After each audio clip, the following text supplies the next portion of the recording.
Welcome back to Shoot Me Straight with Eddie and Dave. Today we have Rodney Magallan, correct? Yes, sir. You can correct me on that too if you want. Pronounce it the right way. Yeah.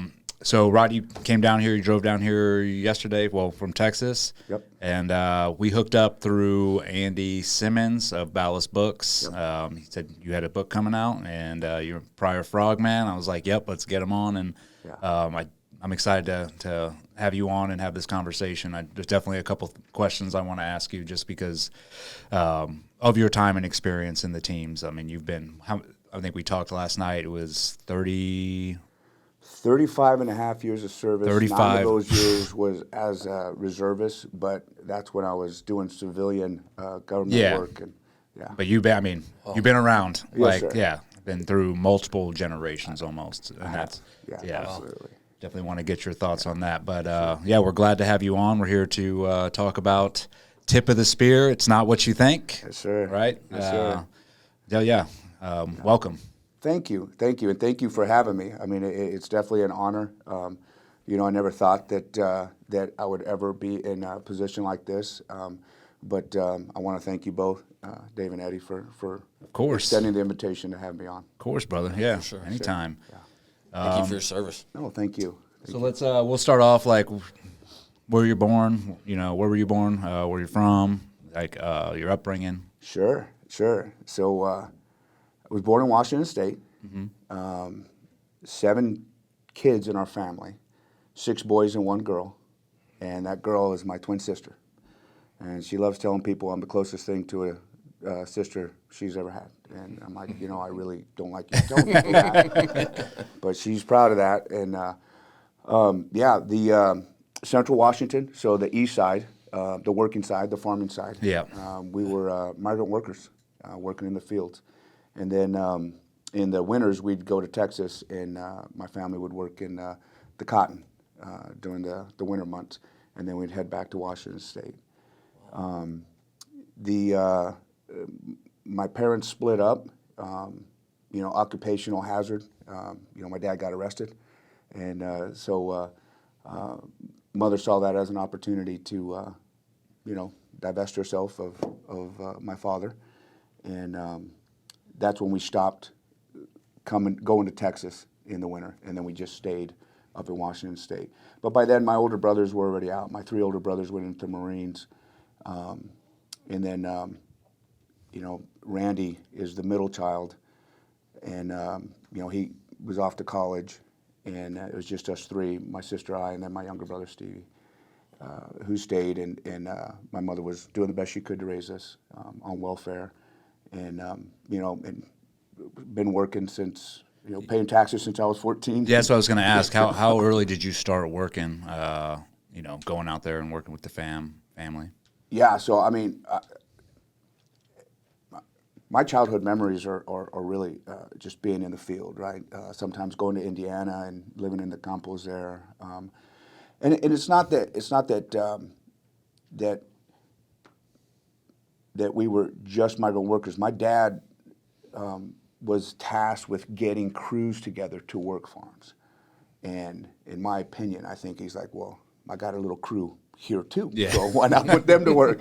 And it's like, all right. And obviously, when I was much younger, there were certain things that we couldn't do out in the fields. But I remember cutting asparagus. We call it cutting grass, cutting asparagus. Picking cherries, picking apples, cucumbers, raspberries, strawberries. Yeah, I mean, yeah. So you were put to work at a young age. Absolutely. Learned work ethic at a young age. Yeah. Yeah. Yeah. Do you appreciate that now? You know what? I do. And I didn't see anything wrong with it, right? I mean, it's like when you grow up that way, you think that that's normal, that's how things are supposed to be, right? You got to earn a living. Yeah. You just do. So like I write about in my book, Tip of the Spear, it's not what you think.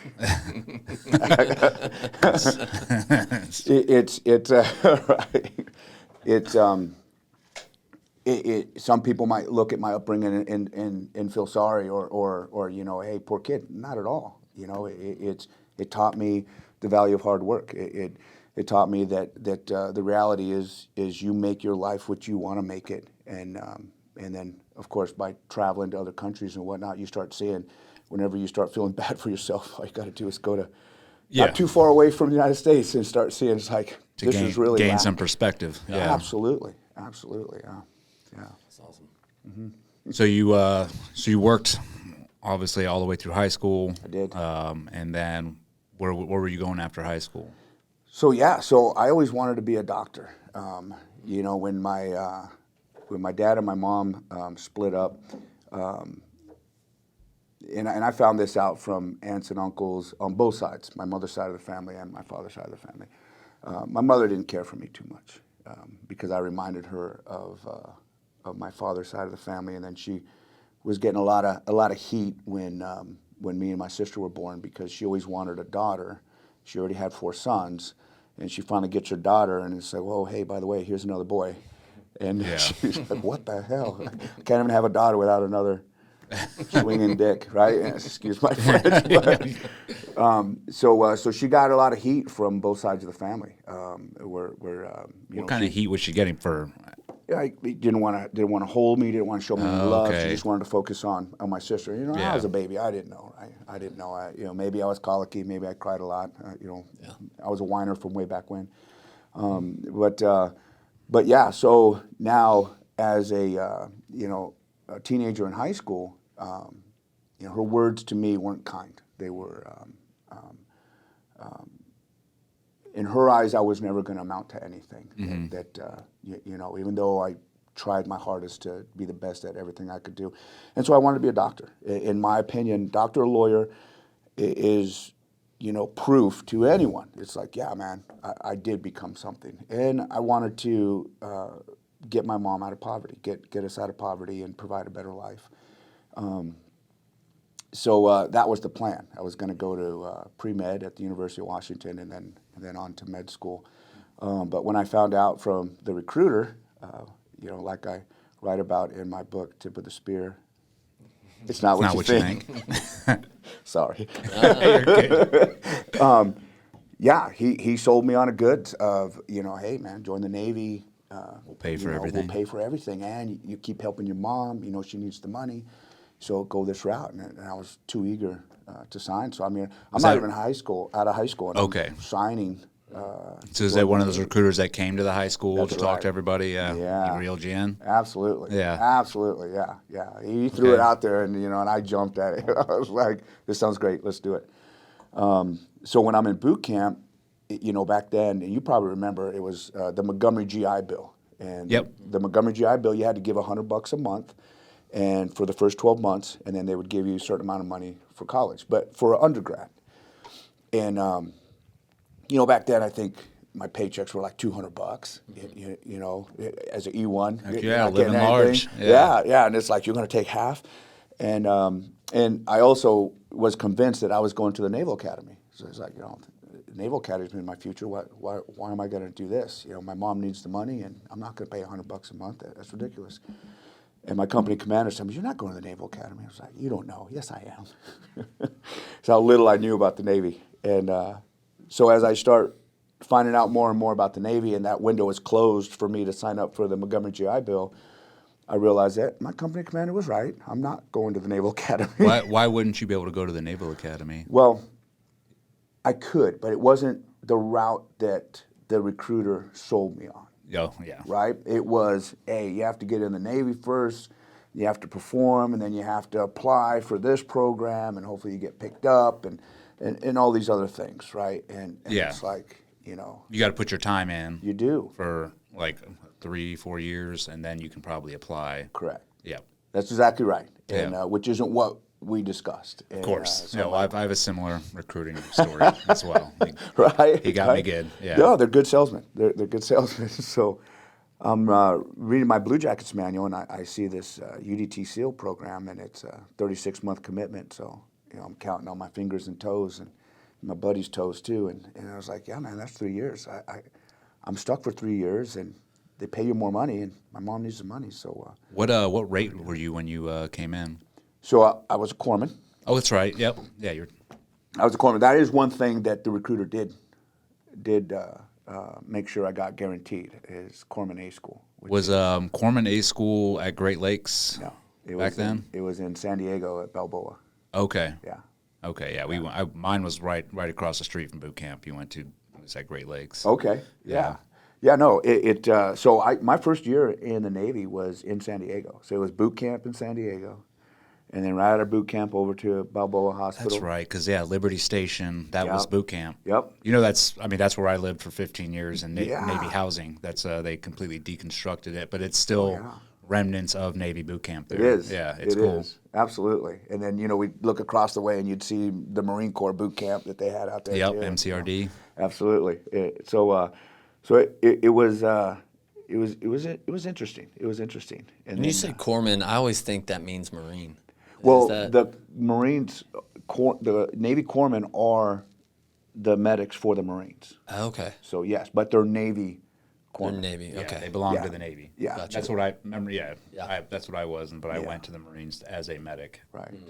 The Marines don't want to admit it, but they're an arm of the Navy. I love my Marines. That's Like I what write about. Marine stands for is my ass rides in Navy equipment. Right? Yeah. Right. Like I thought about writing about in my book, Tip of the Spear. It's not what you think. You're crushing it. Marines. My three older brothers were Marines, and when they found out I was going to the Navy, they were of course disappointed. And but then they found out I was a corpsman, and it was like, okay, you're cool. Yeah, you're cool now. they love Yeah. their corpsmen. Absolutely. Yeah, Absolutely. Yes. And Doc. yes, the docs. Yes, the docs. The pecker checkers. Yep. Right? Checker, Doc. Penis machinists. Yeah. All those good. Can we say those things? Oh yeah, Sure. Yeah. I mean, Those are earned nicknames. that's what it was. And believe me, in the teams, it was other team guys used to love to mess with us, being docs. Yeah. Right?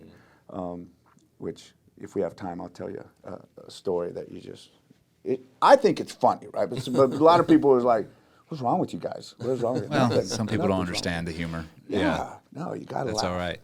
Yeah, when you're asked to do what we do, you got to find humor. You got to find a time for humor, right? That's what keeps you going. It does. Yeah, it's It laugh, is. laugh in the darkest moments. Absolutely. Yeah. So went to course school and still waiting for orders to go to buds. And it wasn't until, I think the last 2 weeks, my orders came in where I got to go to buds. So straight from Balboa, just across the bridge to Coronado. Yeah. So what year was this? This was 1986 is when I went to boot camp and started buds December of 86 and graduated in July of 87, class Okay. 143. 143. Yeah. All right. I definitely have some questions about because, we've had on some SEALs here and there that are sort of from my generation or whatever. But everybody wants to talk, ask about buds and whatever. Sure. Which it's all the same, from here and from our generation. But I do like back then, like in the 80s. Yeah. I'm interested to hear like what the like the schedule was like, or just how different, or maybe it's not different than when we went through or not. Sure. You want me to talk about that now? Yeah. Well, Yeah. Class 143. You were class 2... I graduated 252. 252. So over 100 So- classes. Yeah. Yeah. Like when was the first Navy SEALs class? Oh, like, geez, that's was it class 1. 1970 something? 60s, right? Yeah. 60s. So I mean, Yeah. JFK formed the teams in the 60s. It's 1960, and I'm probably going to get hammered for not knowing this off the top of my head. I don't know it either. But I'm a bad team guy. Buds was actually in Fort Pierce, Florida, where it started off, which is where the Navy SEAL Museum is now, and that was for UDT. Yep. And then it formed, and then I believe in The first war was Vietnam, right? we were UDT in World War II. And then when Vietnam happened, that's when JFK was like, hey, we need to create a SEALs, which is, the counterinsurgency team to like go in there and do all this stuff. So that's when SEALs were created. Gotcha. Out of UDT, though. So it sort of just like formed from UDT into the SEAL platoon. Gotcha. That's exactly right. Going to SEAL Team 4, each team has their logos, right? And they're all cool. I'm partial to SEAL Team 4's logo because there's a lot of hidden messages in it. For instance, there's 21 stars, which represent UDT 21, because it used to be UDT 21 and they converted it to SEAL Team 4.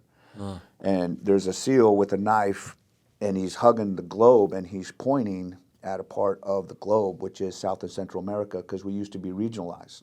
We would focus on South and Central America and the Caribbean, and so he's pointing at that. And then in Latin, mal ad osteo, bad to the bone, is what that means down there. So, and don't get me wrong, I mean, all the other teams, they have cool histories, and their coins reflect it.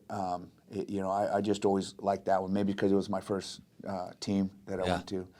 SA1's, you know, cool coin as well, right? You know, when they finally formed that up. Is it SA1 or SRT1? They're called SRT now. Yeah. But when I was there, it was SA1. Yeah, I remember when they were SA. Yeah. Yeah, which I think it should still be SA1. Well, somebody got promoted off it. Right. We got to tell you what we're really doing.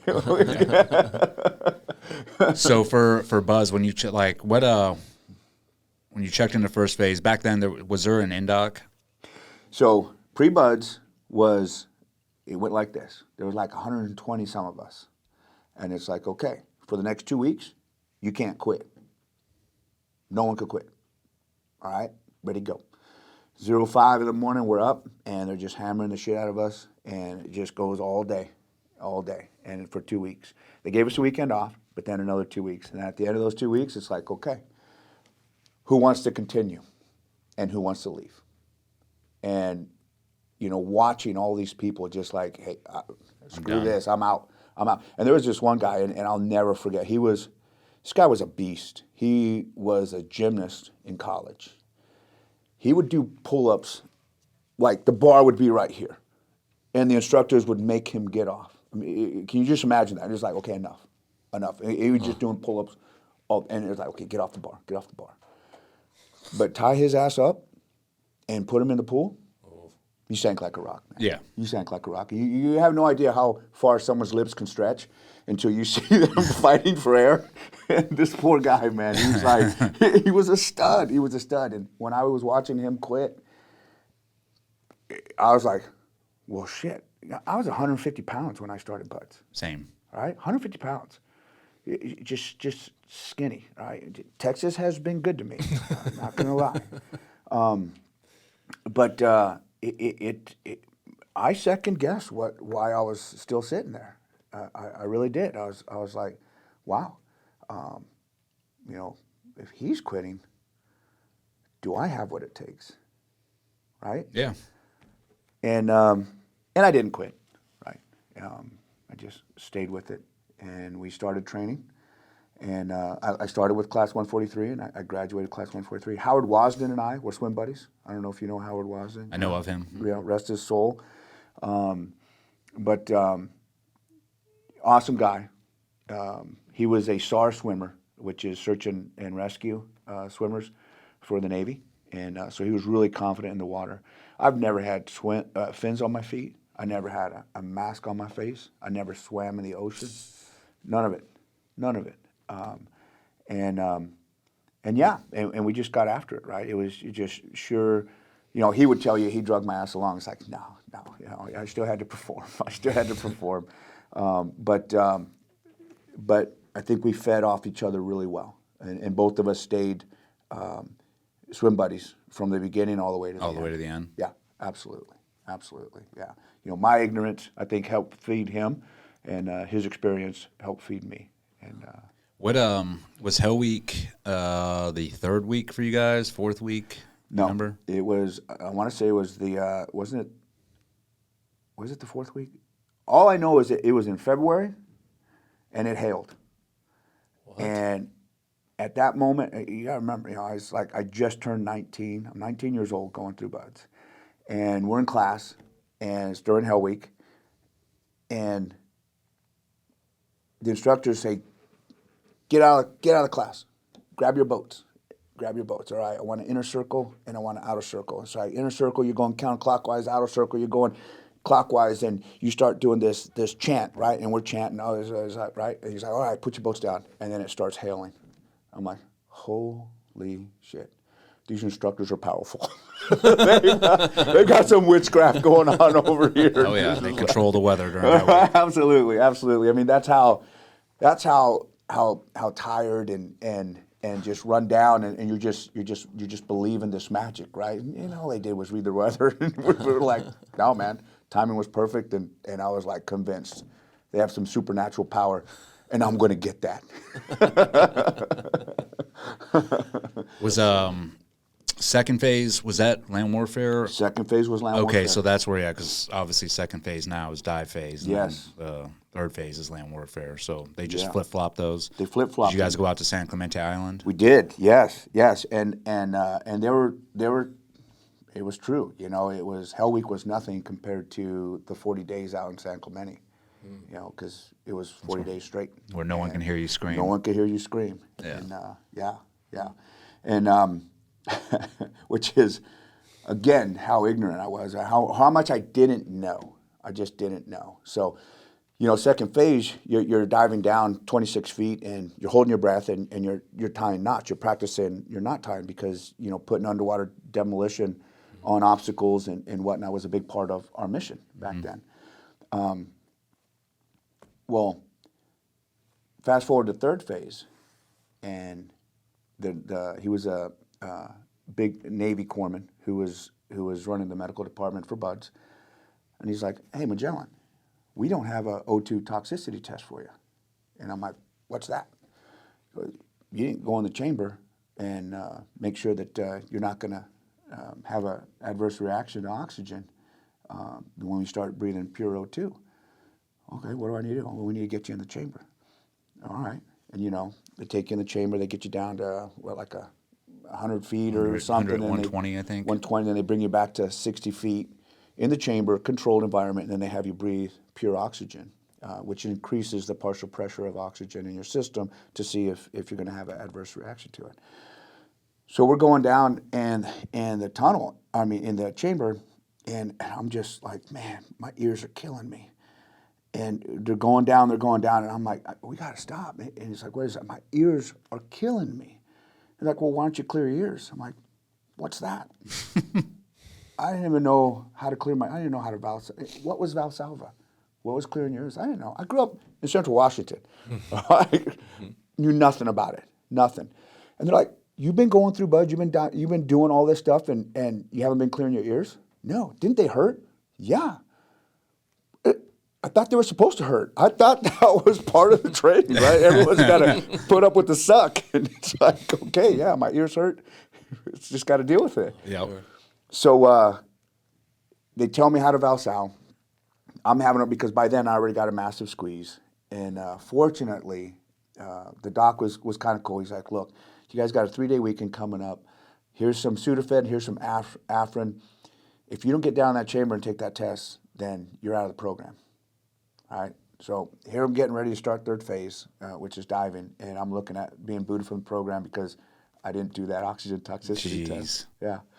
So 3-day weekend, and I'm eating all this Sudafed and taking the Afrin, just trying to clear my sinuses and whatnot. And come Tuesday, in the chamber again, and we're going down, and you know, it feels like knives are in my ears, but I'm not gonna quit. We get down to 120, and I'm blowing, and we come back up to 60, and I breathe the oxygen. We get done. You know, of course, I got all kinds of blood in the mask and whatnot from the sinuses squeezing, and but I passed, and I stayed in. Yeah, absolutely. Really? That's insane. They waited till third phase, and then they're like, which sounds like an admin mistake on their part. Like, we didn't test you for O2, and then they were threatening to drop you because you couldn't Valsalva properly, which that is BUD/S. What's it? Smart like bull, dumb like dump truck. Yeah, that's like that's what I tell my kids. I'm like, and that's how I was too. I'm like, dude, if you're gonna be dumb, you better be tough, and you better be able to take it. Yeah. Yeah. You know, if you're gonna be hard, you got to be stupid. Yep. Right. I mean, like I thought about writing in my book, Tip of the Spear. It's not what you think. I got 5 more of those to go. No. Yeah, keep plugging. Hit your quota. Right. No, and we joke about it. We joke about it, but there's some truth to it, right? There's some truth to it, but you know, there is a lot of we need people like that. We need people like you, right? We need people like you guys that are willing to say, you know what, this is probably not the smartest thing in the world, but it's got to get done. Yeah, it's the willingness. Absolutely. Yeah. Absolutely. Yeah. Yeah. That's awesome. So so then you made it straight through. I did. Right. And then you obviously checked into Team 4. I did. I want to tell you another story in Buds though during Hell Week because you know I know there's a lot of stuff going on right now, controversy over the medical checks and this and that, and just talking about the differences, right? So during Hell Week, and being a corpsman just out of corps school, it's like you know, we'd get our periodic checks, and they went like this. Yeah, the truck would come up, we'd get in a line, and the doc would check us out, but they only had like 10 minutes, right? 10 minutes, and then after that, it's like, okay, back to training, and we'd get it, and I realized that, and I'm coughing, I'm having problems breathing, and I'm coughing. I see there's a little bit of blood in my sputum, and I'm like, you know, maybe bronchitis, maybe, but I'm not going to get rolled back. I'm not. So what I would do is I'd get in line, and as I started getting close to the front of the line, I'd slip out and get to the back again. And we'd keep going, And when those 10 minutes were up, whoever was in line was like, you didn't get looked at. So it's back to training and get back after it.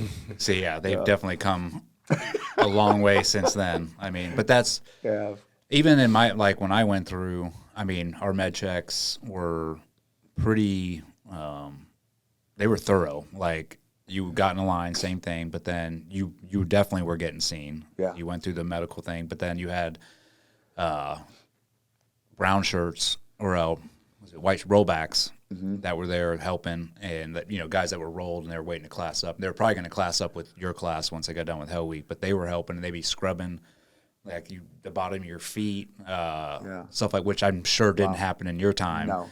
And then that's what is it. Even when I became a Buds instructor later on, it evolved even more into like more, I guess, more special treatment. I guess it seems like it just seemed like as time went on, and their argument, I guess, was like, oh no, just because we did it this way back in the day, it doesn't mean it's smart. You know, we got to do this X, Y, and Z to make sure these students are, you know, able to perform and take care of them. Like for an example, when I went through, you weren't allowed to take, if they caught you with any Motrin, Advil, you're gone. Right.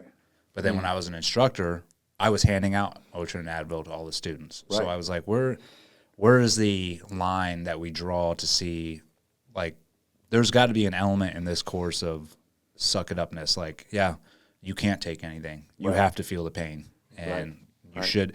But then I do understand there's also a limit to where, like, all right, we can push these guys to a certain point, and then we have to be able to reel back a little bit so that these, you know, fatal injuries don't happen. Sure. Spot on. You're absolutely right. And I'm not saying that our class was tougher or our class was better. Yeah, you know, of course that's last what we hardest all say, class. Yeah, right. It's just like I was the last hard class, and not at all. Although by Wednesday of Hell Week, we had 0 officers. Our class leader was a second class, Michael Hall. He was our class leader. So that gave the instructors a lot of leeway to have a lot of fun with us, because you know there's nobody there to. No. Who's going to write their congressman, right? Yeah. It's like, write your congressman. I didn't even know you could. So some funny things, but yeah, you know, running in boots. You know, everything was in boots. It was only the week after Hell Week that they let us wear tennis shoes because our feet were destroyed. But everything else was in boots and jungle boots. And you know, back then the jungle boots had a steel shank in the sole because it's from Vietnam era, right? You know, I mean, those were the boots.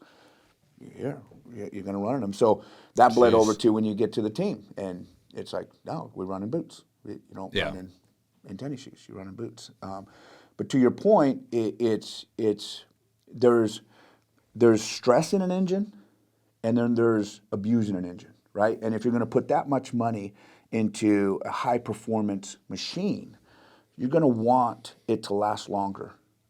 than just one race, right? And I think that's where a lot of the differences started getting implemented, so that in our mentality, because the whole, post-run or post-workout icing and compression and all this other stuff, it's like, no, it was like you're done with your morning workout, it's get right back to work. There was no warm down. Recovery.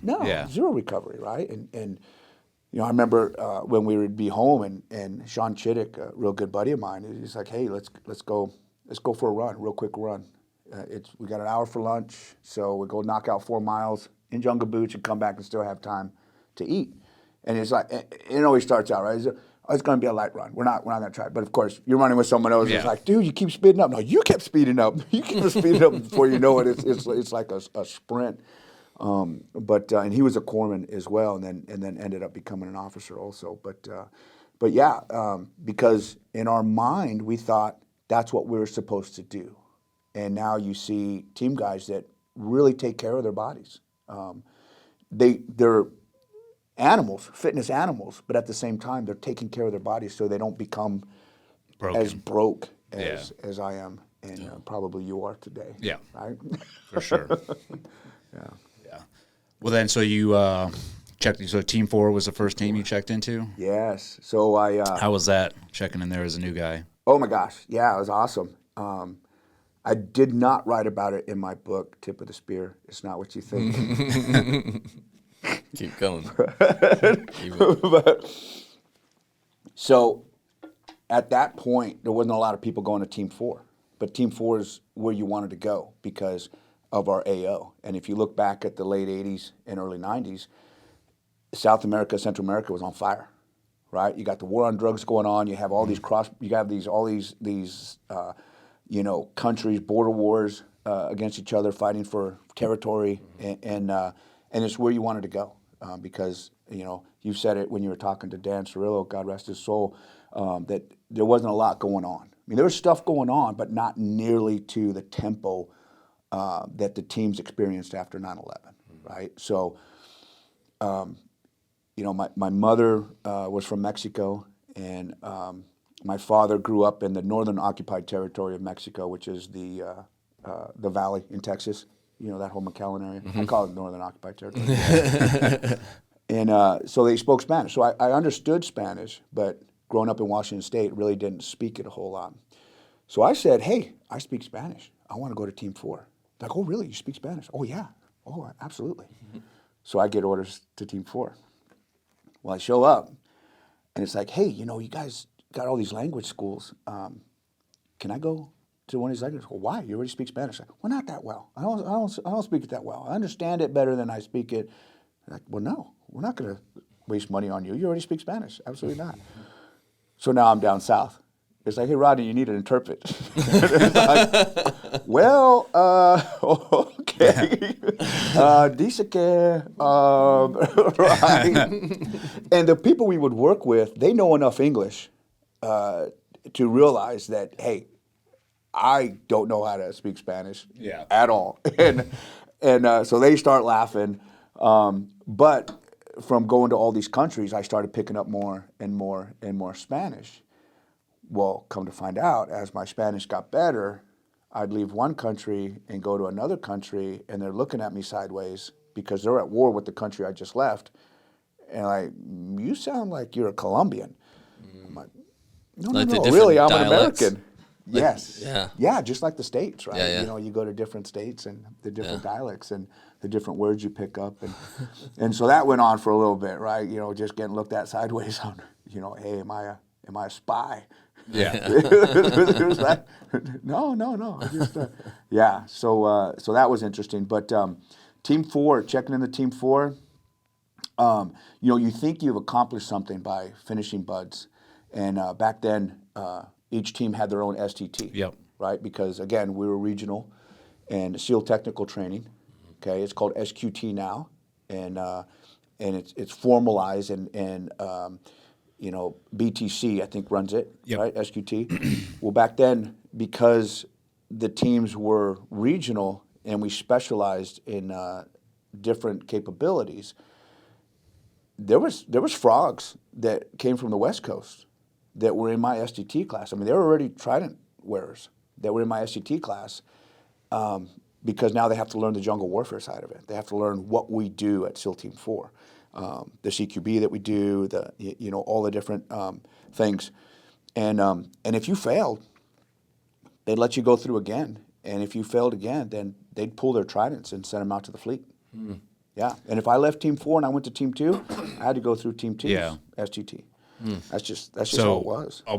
To break it down, David, because I'm sure you're like, Thanks. I don't understand. So back then, you would go check in. Once you got done with buds, you didn't get your Trident. You weren't like a legitimate SEAL yet. So you went to a team, and each team had its own territory that it was, operated in. So like for Team 4, they did South America. So when you checked into a team back then, you would have to go through the SEAL technical. Was it SEAL? Yep. Technical training. Mm-hmm. So that's where you earned your Trident. You had to test out and do all these boards and prove like, hey, I know all this stuff, and then they would, say yay or nay, you can have your Trident. Well, the problem was each team was running its own STT, so there was all this different types of knowledge being put out, but it wasn't being shared among the teams. So then eventually, when I went through like a couple years before, they formed SQT, which is SEAL Qualification Training. So everybody would go there. And that's before you get out of buds, right? That's after you get out of buds, before you check into a team. Got ya. So it assures that like everybody is on the same page in some sort of fashion when they either you go to the West Coast or East Coast. We still like know the same SOPs. That way, when we're downrange, we can sort of intermix with each other, and there won't be that much of a problem. Right, and we deploy differently now. Yeah. Before it was, one platoon, 16 guys, and, you're launching over here. To give you an example, SEAL Team 4, when I showed up, we had 7 platoons, but we had 9 deployments a year. 9. So. How was it? Like, what is a deployment? Like a month? No, it was 6 months. One deployment was 3 months, and that was on the Hurricane, which was the barge out in the Gulf when we were supporting Iraq against Iran. A lot of people forget that, right? We were actually allies with Iraq fighting Iran, and we had some folks out on the barge. It's called the Hurricane. We also helped with the Med. We'd swap on and off with the Med and with Team 2. We had the Caribbean deployment, which we had a unit down in Puerto Rico, and then we had Unit 8, I believe it was Unit 8 in Panama. Right, so 2 deployments a year there because they're 6-month deployments. 2 in Puerto Rico. I got you. So as a team together, it's 9 deployments. Correct. The whole team has 9 deployments, but they're sending a platoon out to fill that requirement. I got you. The Unitas, right, which is you get attached to a ship, carrier battle group, and it does all of South America, and the requirement was for a SEAL platoon to be on that, but that only happened once a year. So we're busy. We're busy, but we wouldn't deploy as a team like we do today.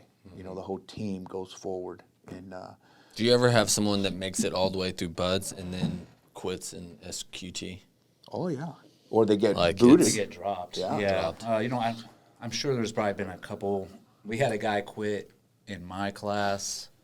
He made it all the way through and then watched Fahrenheit 9/11 and came like that weekend and came back and was like, I don't want to do this anymore. I don't agree with the war. And we're like, what? Like you just went all the way through. Yeah. And he quit. Yeah. Wow. Which I mean, that's like, all right, good riddance. Like we don't need you. Yeah. Well, you'd want, if they're in that mind state, you'd want them to quit because you don't want them to be on a team you don't want next to somebody you. that doesn't believe in what you're doing. Yeah. Absolutely. I'll even go one step further and going through Green Team. And again, it's interesting how things develop, right? Because I went to Gray Team, Green Gray. I screened for the assault team, but I got sent to Gray Team because Which is the boats. right, which Jay Sawyer wanted team guys to be in the boats, and he's like, not enough people were volunteering to go and do it. So he's like, hey, you screen for the command, and we send you where we need you.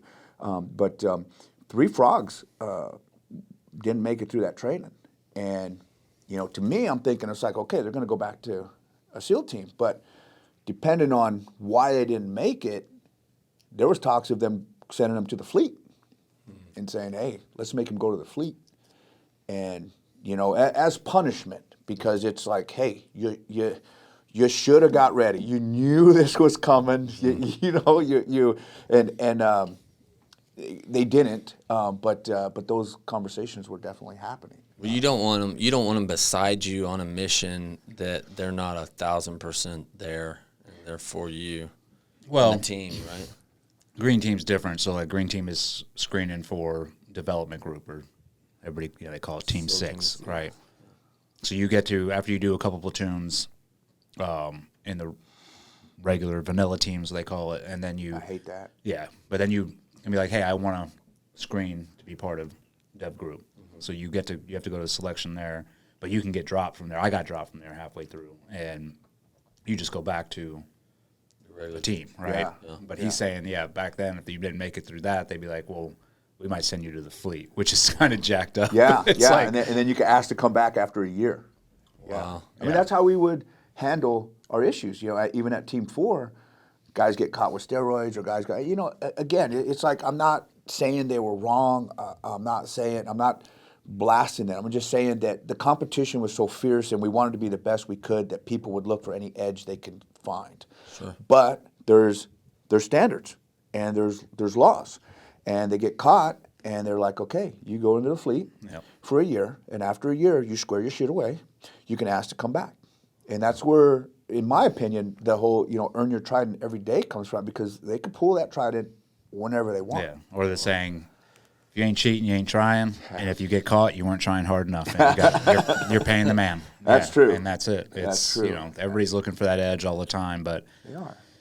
people will break laws or break the rules a little bit, and honestly, like, that is sort of the nature of the teams. It's I think it's sort of condoned. Like, we want you to push the envelope and sort of know the rules so you can bend them. Absolutely. But then the other side of that, though, is you'll be applauded for it, but then if you get caught, like, and it becomes a deal, then you're like, well, you knew the risk, you knew the rules, you're going to be in trouble. Sure, absolutely, and like I write about in Tip of the Spear, it's not what you think. Yeah. There's those sacrifices, right? I mean, the sacrifices are, hey, I'm going to work hard, but I'm going to sacrifice either my body or my standing in a group. How do you know how fast your car could go unless you push it, right? How do you know what you can do with a certain tool unless you push it? It's that mentality that there's a razor's edge on it. It's like, okay, I don't want to break all my shit all the time, but I have to know what I could do with it. Yeah. Yeah, I need to know what limits I can push to before it does break. Right. Yeah. Right. Absolutely. Absolutely. So I check into Team 4, right? And you think, yes, I made it. Waiting for my STT class. At that time, it was a rotation, and the team ran it in phases, right? And then you would just jump in a phase, and then when you completed the phase, and you had a PQS book that had to be signed off to show that you were proficient. And I'm thinking, yeah, man, I'm here. I'm at the team, working in the medical department, and in come a bunch of guys, and they just start tuning me up and start beating me, and ripping my clothes off, and Welcome to the team. welcome you to get the team. Jumped in. Back then, manscaping wasn't a thing. So, but I learned it really quick because they start manscaping me, and doing things that probably shouldn't be done. Pink belly. I don't know if you've ever heard that term. With their hands, right? With their hands, and Just slapping your stomach. yeah. So they got my t-shirt over my head, and they got me taped up with my hands above me, so I can't pull them down, and they're just taking turns just beating my stomach so much. I mean, it's like bleeding and purple and bleeding. That's how hard they're hitting you, and it's like at 19 years old, I'm like, what'd I do wrong? what did I do wrong? And You showed up. yeah, I did, and that's exactly right. And they weren't nice about it either. It's like, effing you, guy. You haven't done shit. You haven't done anything that we haven't done already. Okay, know your place. You know, you piece of shit. I mean, just Oh, yeah. really, Oh, I know. yeah, you know the deal. And you know, bloody lip, fat lip, and everything. And you know, when they finally let me go, I'm in the barracks at this time with my blanket, right, and my cocoa. I was like, I don't know why I just got raped, but I guess this is the team's right. So it wasn't that bad. Well, okay, yeah, it was, but it really just helped build that mindset that they were absolutely right. I'm not special. Yep. I'm not at all, at all. We do special things. We use special equipment. We do special missions. We work with special groups. But me by myself, I'm nobody. I'm nobody. Yeah, it's And you're it part of a reminded me team. that. Exactly. It's the team that is capable. Yeah. And not to say that there isn't individual actions and individual things where, you know, you might be out there by yourself, but, you know, it's hard for me to, even snipers, we go out in a pair, you know, and not to take away from anyone's individual actions or whatnot, but it's, again, it's just driving home that team mentality, that we are effective as long as you understand that you are feeding the collective, Yeah. you know? Yep. Yeah.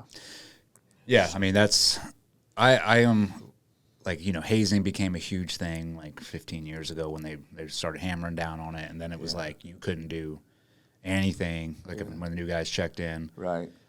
And to me, I'm like, I understand that, you know, obviously I've seen it. I've been part of it where hazing goes too far. Yeah. And it's like, okay, well, you know, you start hospitalizing people. Yeah.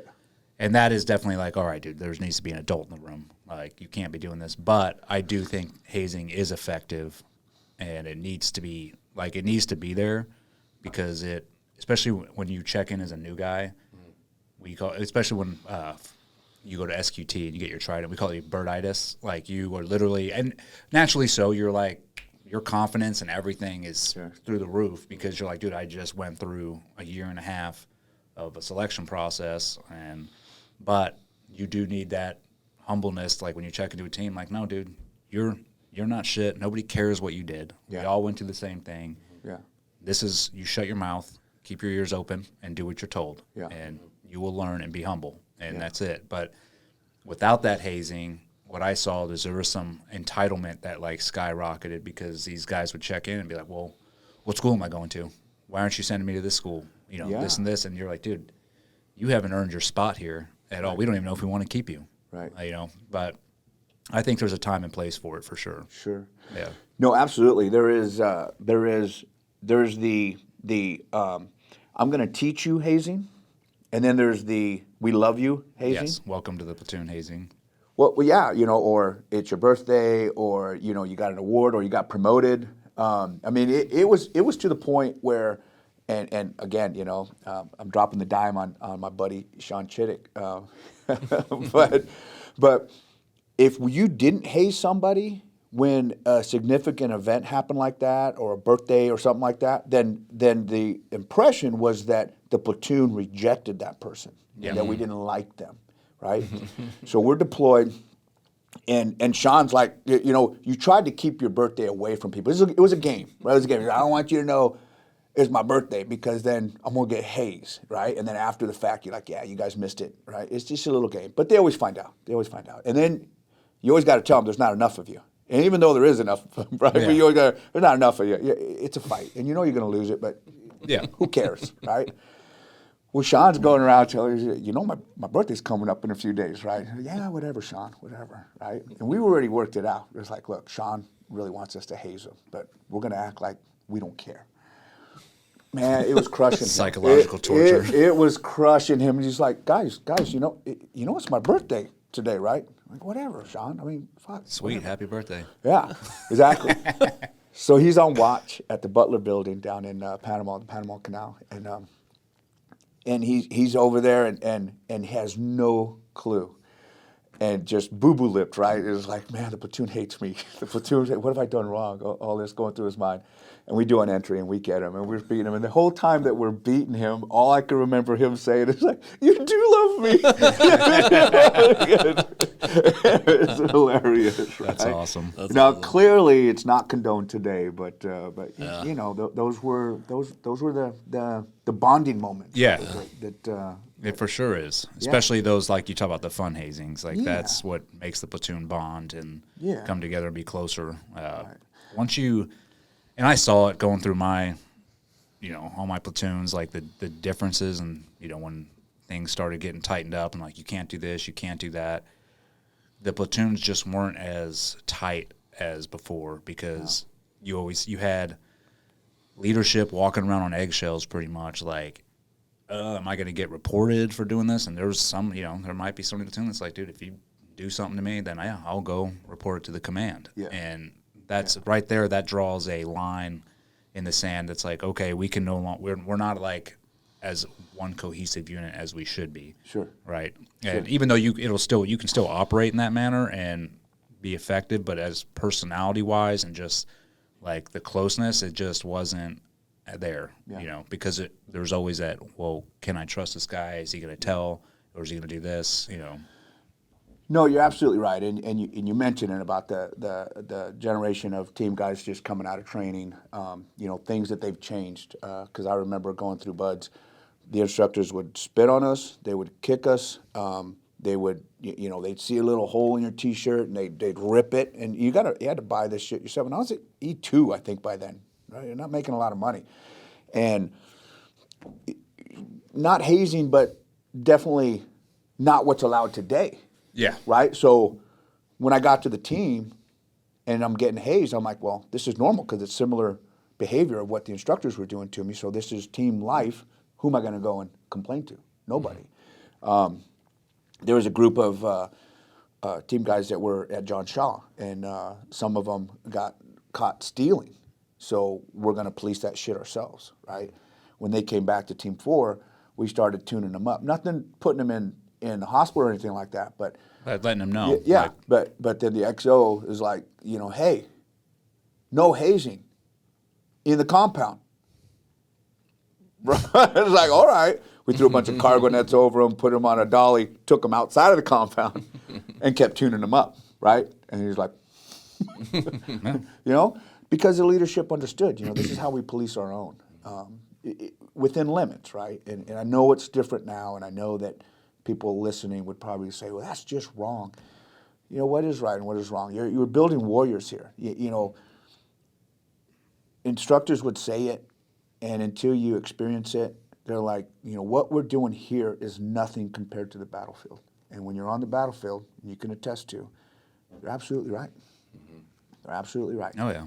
You know, if we can try to simulate it as much as possible, and there were certain things that were uneventful that I was like, yeah, training was actually harder. But then there was other things that it's like, no, man, they're right. Lack of sleep, lack of nourishment, just tempo, just going. You know, fighting for your life. And I don't think it ever got to that point in any training that we had where I felt like I was fighting for my life. And just to be clear, my time in Iraq and Afghanistan was with the agency. It was not with the teams. I wish it was with the teams. Did you deploy at all with the teams? Oh yeah, Okay. Yeah. I did 6 deployments with for the Navy. Yeah. All in SEAL Team 4? No, 3 with SEAL Team 4. A few with Dev Group. Okay. And then deployed with got sent. I got activated from civilian life and was the task unit commander down in the Horn of Africa. And then when I came back, when we made the decision to come back active duty in 2009, I deployed with SEAL Team 3 to the Southern Philippines as a cross-functional team OIC, officer in charge. I talk about it a little bit in my book, Tip of the Spear. It's not what you think. When did you make that decision to go to the dark side, to go become an officer? Great question. So I was a corpsman. Okay, largest rate in the Navy. It just is. We're talking tens of thousands of corpsmen. All right. So to promote in the Navy, the SEALs didn't promote us. The corpsman rate promoted us. But I didn't work as a corpsman. I focused on working as a SEAL. And when I got to SEAL Team 4, you had to earn your schools. And I had Corpsman A school, a couple of weeks of learning how to run the chamber. Yep. And then EMT school, and that was it. And then here, you're deploying, and here's your AMOL. An AMOL is basically like a little clinic in a box, and I'm supposed to be the medical support for, well, me and another corpsman, for the other 14 guys in South and Central America, right? I got my Merck manual out, I got all this yeah. No, man, I know that you're throwing up, and I know that you're shitting, but it says here that you have gastroenteritis, and all I could do is keep you hydrated and give you Tylenol. God damn it, Doc, you know, and you're like... It's learning on the job. Yeah, and I'm flipping through pages. I'm like, no, man, this is what it says. This is what it says. You'll be better in 24 to 48 hours. Help me. Doc, you suck. Right, exactly. Like, you're an asshole. And then sure as shit, 24, 48 hours, they're all better.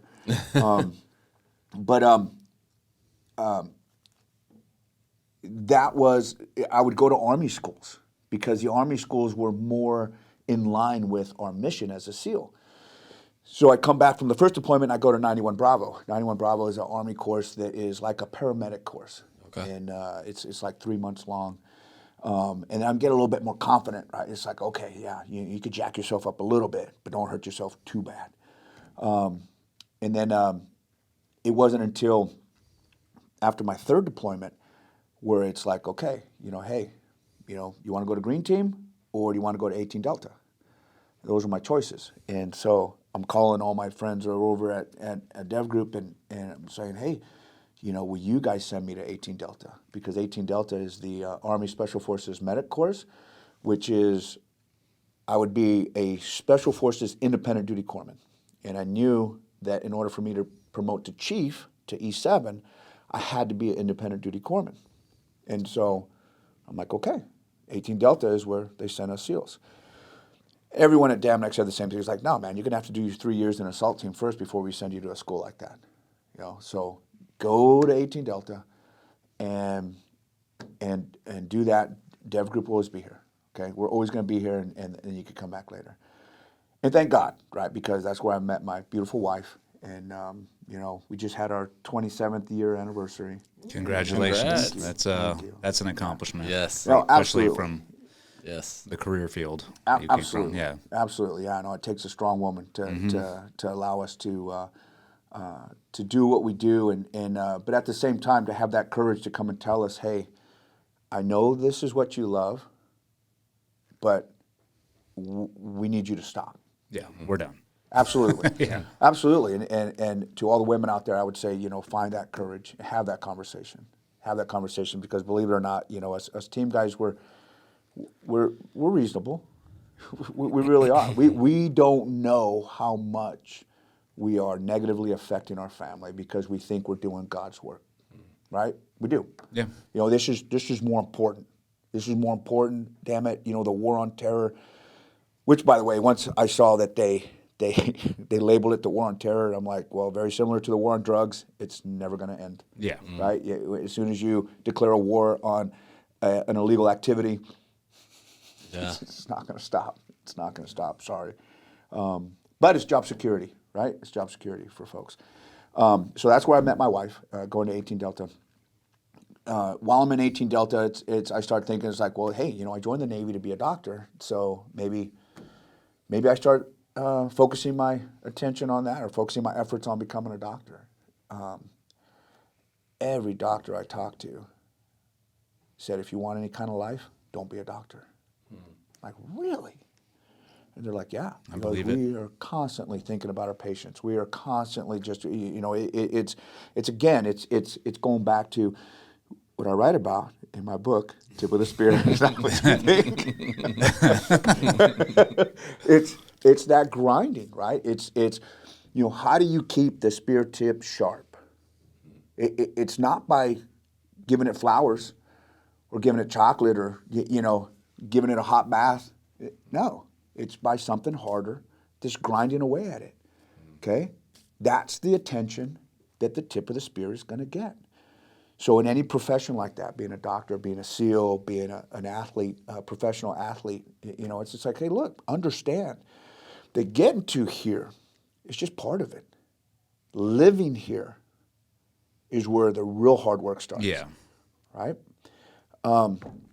So I'm in 18 Delta, and all these doctors are telling me that. And I was like, well, shit, you know. Well, I'm home on leave because it's during the holiday season. And so I go back to SEAL Team 4, you know, talking to my buddies at the quarters. It's like, hey, Rich Hansen was just here, you know, old Sea Daddy, right? Just great dude. He's like, he's looking for Spanish speakers to start up this new program over at Dev Group. Give him a call. And I'm like, oh, hell yeah, man. So, because I had already given up the idea about going to Dev Group. And so I give him a call, and it's like, yeah, man, you know, call Jay Sawyer, Master Chief Sawyer. He was the Master Chief of the command at that time. And then Jay's like, you know, hey, yeah, we'd love to have you. What do you think of boats? And I'm like, can I call you back? Start calling everyone over there, all my buddies, and they're like, hey, if you say no to Jay, you ain't coming over here. So, you know, do your 3 years in boats and then go to the assault team. I was like, all right. So I said, okay, let's do it, right? So now I'm a first class. I'm an 18 Delta graduate. I'm an independent duty corpsman. I'm at Dev Group. I'm busting my, I become an LPO, not just a boat crew captain, but I'm the LPO of Blue Gray. I'm doing all the wickets that I can to become a chief, right? Or so I thought. Well, take the test, goes to the board, you didn't get picked up. I'm like, well, how come I didn't get picked up? Well, this is the 90s. They're downsizing. And the corpsman rate, the master chiefs that are deciding who's going to get promoted, they're like, hey, he's not an independent duty corpsman because I didn't go to the Navy's independent duty corpsman course, which is more geared towards ship side. Yeah. Independent duty corpsman, working independently as a doctor. I went to the 18 Delta course. I'm like, but I am an independent duty corpsman. Like, well, the Navy doesn't recognize 18 Delta. I'm like, so then I go to my master chiefs. I'm like, hey, will you send me to the Navy's course? Well, why would we do that? You're already an independent duty corpsman. I'm like, you know, that's what I thought, but I'm not promoting. So why does it matter? Well, now I'm an E6. I'm going to get forced out of the Navy at 20 years. Because at 20 years, as an E6, you're out. You can't stay longer than 20 years. Right? Yeah. Yeah, you time out. And at that time, a lot of people don't remember this either. President Clinton at the time decided to change the retirement system for the military. If you came in after October of 1985, and I signed December of 85, 2 months later, then your retirement was 40% after 20 years. 40% of your base pay. Well, my base pay was half of my total pays because of the jump, the dive, the demo, the special duty assignment pay. So now I'm looking at, okay, I'm married, we have a child, and I'm going to get forced out of the Navy. I'm 38 years old, and I'm going to get less than half of what I'm making right now.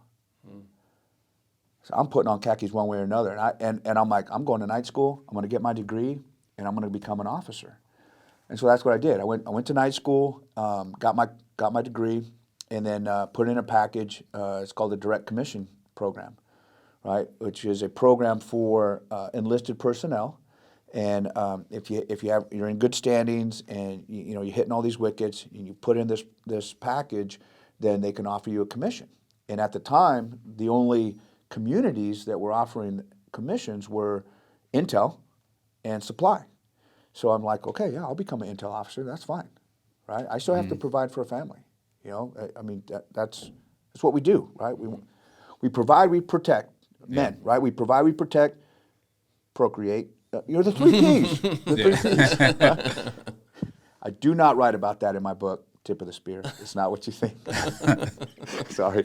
But yeah. So package is in. I'm waiting to see if I'm going to get a commission. And Years are going by. I'm hearing nothing. Now it's time to make a decision. And I'm talking to a buddy of mine, Julio Fitzgibbons, who had gotten out, and he became a deputy U.S. Marshal. And he's like, dude, you know, this is great. This job is awesome. It's as close to the teams as possible in the sense that you're not doing the same thing every day. You're not. There's so many different jobs that the marshals do that, you know, it just keeps you, it keeps you motivated. It keeps you wanting to keep doing it. And it's a small organization, dirty deeds done dirt cheap, but just a bunch of great people getting after it and doing really good work. And so I go up to Denver and I talk to his chief, who is a legend in the Marshal Service, and he goes, yeah, absolutely, you know, put in a package. And so I put in a package to go to the Marshal Service. And so my wife and I are talking about it, and it's like, yeah, okay, I'm going to get out. I'm going to get out. I'm going to go to the Marshal Service, but I'm going to stay in the reserves. And so still waiting to hear on whether I'm going to get a commission or not. So I get picked up by the Marshal Service, and I write a little bit about it in my book, Tip of the Spear. Is that what you think? They go into a hiring freeze, and I go to it's like time for me for my enlistment to be up, and I go to the Master Chief. I was like, hey, can I extend for 6 months because the Marshal Service is in a hiring freeze? He's like, no, but you can re-enlist. I'm like, come on, you know, and it goes back to kind of what we were discussing last night as far as, you know, the teams and you think that they're going to take care of you for everything that you've done and whatnot, and it's at the end of the day, it's not what you've done for them, it's what are you gonna do for them. Yeah. That drives their decision process, right? And he wasn't saying that he didn't want me. He's saying he wanted me to stay in. He didn't want to just extend me for 6 months because what I'm saying is that I'm still getting out, right? And Yeah. the Master Chief doesn't want to hear that shit, right? Yeah, It's it's like, no, retention. man. Absolutely. So it was like, okay, well, you know, I guess I'm going to get out. And finally go to the academy, become a marshal, and 9/11 happens, right? And so that happens, and I'm calling SEAL Team 4 because I'm still a reservist with them, and I'm like, when you activate me, I knew we're going to war. And they're like, we're not activating anybody. I'm like, what do you mean? You can re-enlist. And this is my ignorance. I didn't know enough about you know, my rights as a CELRES, a reservist. And I call a Marine unit, and I'm like, hey man, I'm a corpsman, I'm 18 Delta, we're going to war. You know, activate me so I could keep my civilian job when I come back. And they're like, hey, we're not activating anybody. In order to activate a reservist, you need a title, you need law, and you need money behind it, and Congress has to sign off on it, and there's all these, you know, authorities and permissions that have to happen, right? And when that happened, none of that was in place, you know, so they scrambled to get it in place and started activating people.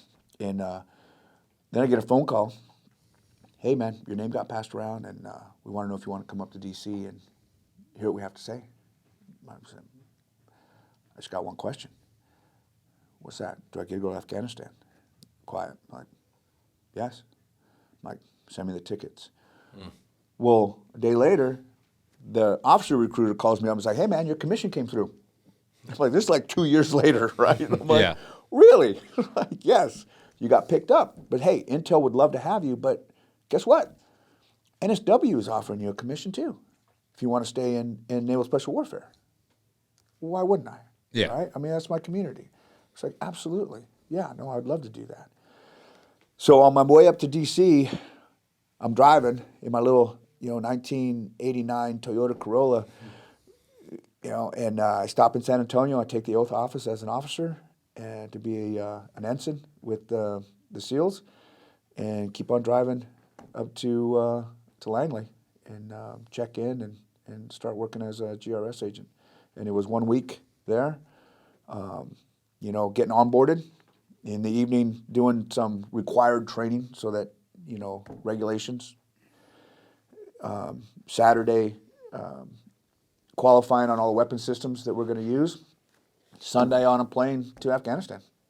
So you didn't go to any officers training school like OCS or anything like that? That's awesome. No. Yeah. Oh. So you just went. Don't, They were like, don't tell me what. I mean, I've heard a couple other people that have similar stories like that became officers. Yeah.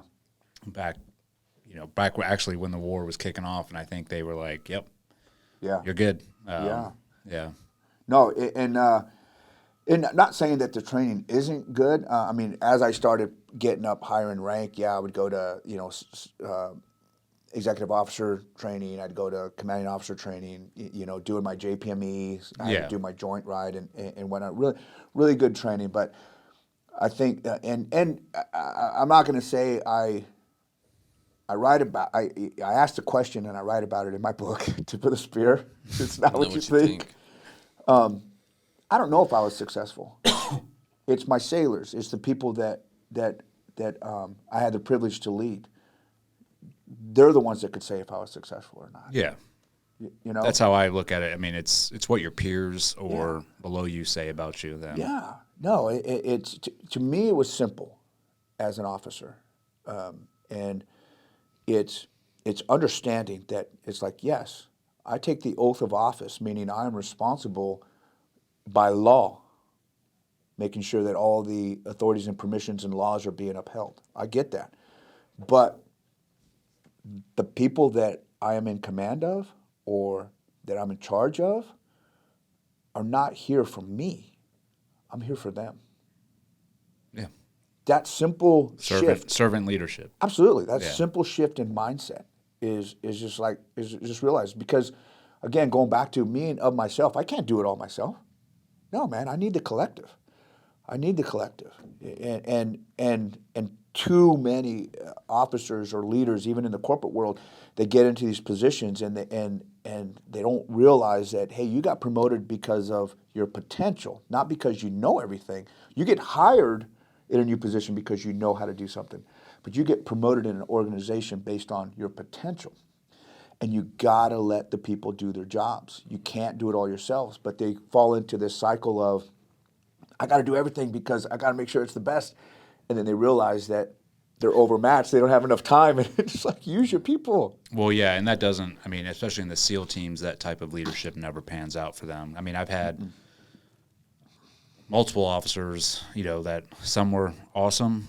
Like some of the best leaders I worked for, and then I had some of the worst, and usually the worst ones were the micromanaging. They would come down. There was no trust. Even when I was an LPO, I had an officer who he checked down to the platoon, and he was like, "Hey, I want to brief you on what I expect of you as an LPO." And I was like, "Okay," and I sat down. He was like, "This is how I run things." He's like, "I keep everybody on a short leash until you can prove to me that I can extend the leash." And and I let him finish, and I was like, "Okay." And he's like, "This is what I expect of you." And I was like, "Are you done?" And he's like, "Yeah." I was like, and I pulled out my notepad, and I was like, "This is what I'm going to expect of you as an officer."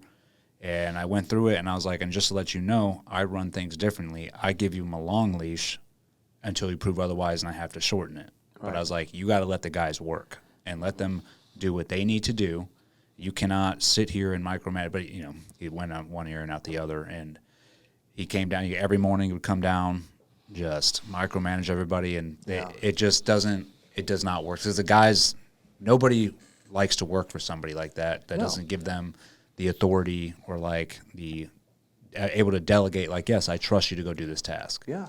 It's same in corporate. I mean, my guys, I see my job over my guys as to present the vision, to hey, here's where we're going, and then they're in that position because they're better at that job than me. Yeah. I want them to be better at marketing or whatever than me, and then my job primarily is to move blocks out of the way so they can do their job better. Absolutely. No. And then there's sometimes you got to come and go, hey, I hear you. 99% of the time I'm going to go with what you said, but from the big picture view, we have to turn left, and you're saying turn right. But that's rare. No, Dave, you're absolutely right, and I do hit on it. I talk about it in your book. In your book, Tip of the Spear. It's not what you think. Andy will be proud. Yeah. I used to tell it's funny because exactly what you say. You could see people who are used to being micromanaged, and then they have someone like us come in, and it's like, listen, think of me as a plumber. Okay, my job is to keep things flowing, so you could do your job, right? If you have a roadblock, like you said, moving those blocks out of the way, then you bring that up to me, and I make some phone calls, and guess what? You know, it's like some Drano, right? Whoosh, and that water starts flowing again.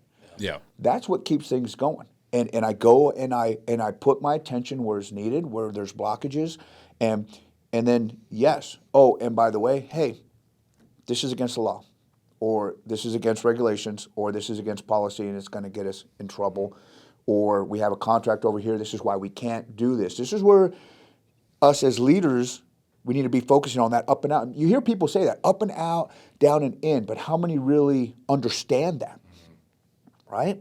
You understand it, right? You understand it.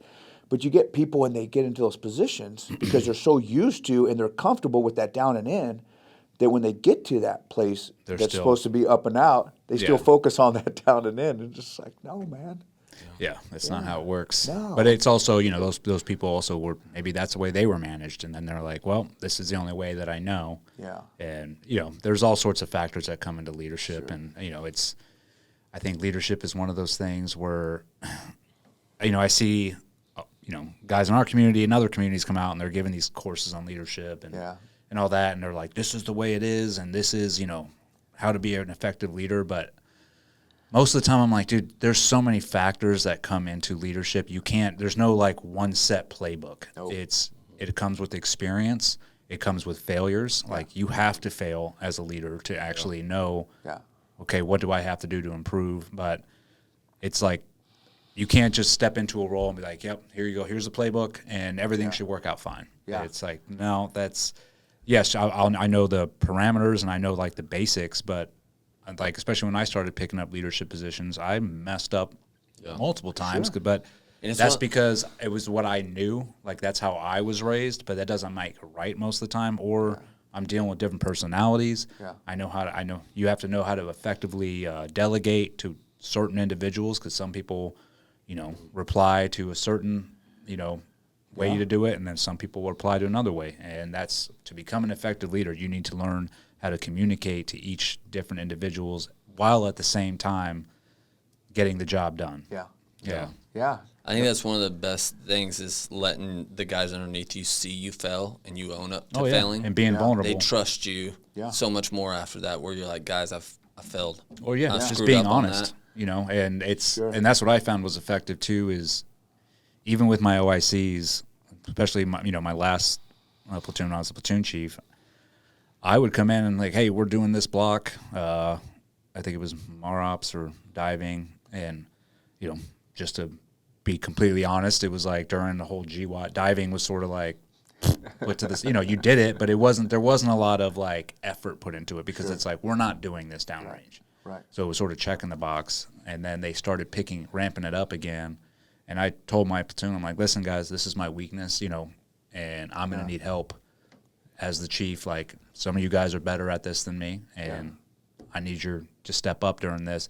And that, just being vulnerable in that manner, that they see you in a different light. They're like, okay, he's one of us, but he's in charge. Sure. And so they work more effectively in that manner. And it's also an OIC doing that too. My OIC was awesome like he would, like, I don't know half the stuff that I'm supposed to know, or, you know, I'm working at it. And that way everybody works cohesively as a team to, like, especially if they like you, they're like, all right, we are going to carry the weight for you here because we know you're going to carry the weight for us when it matters. Right.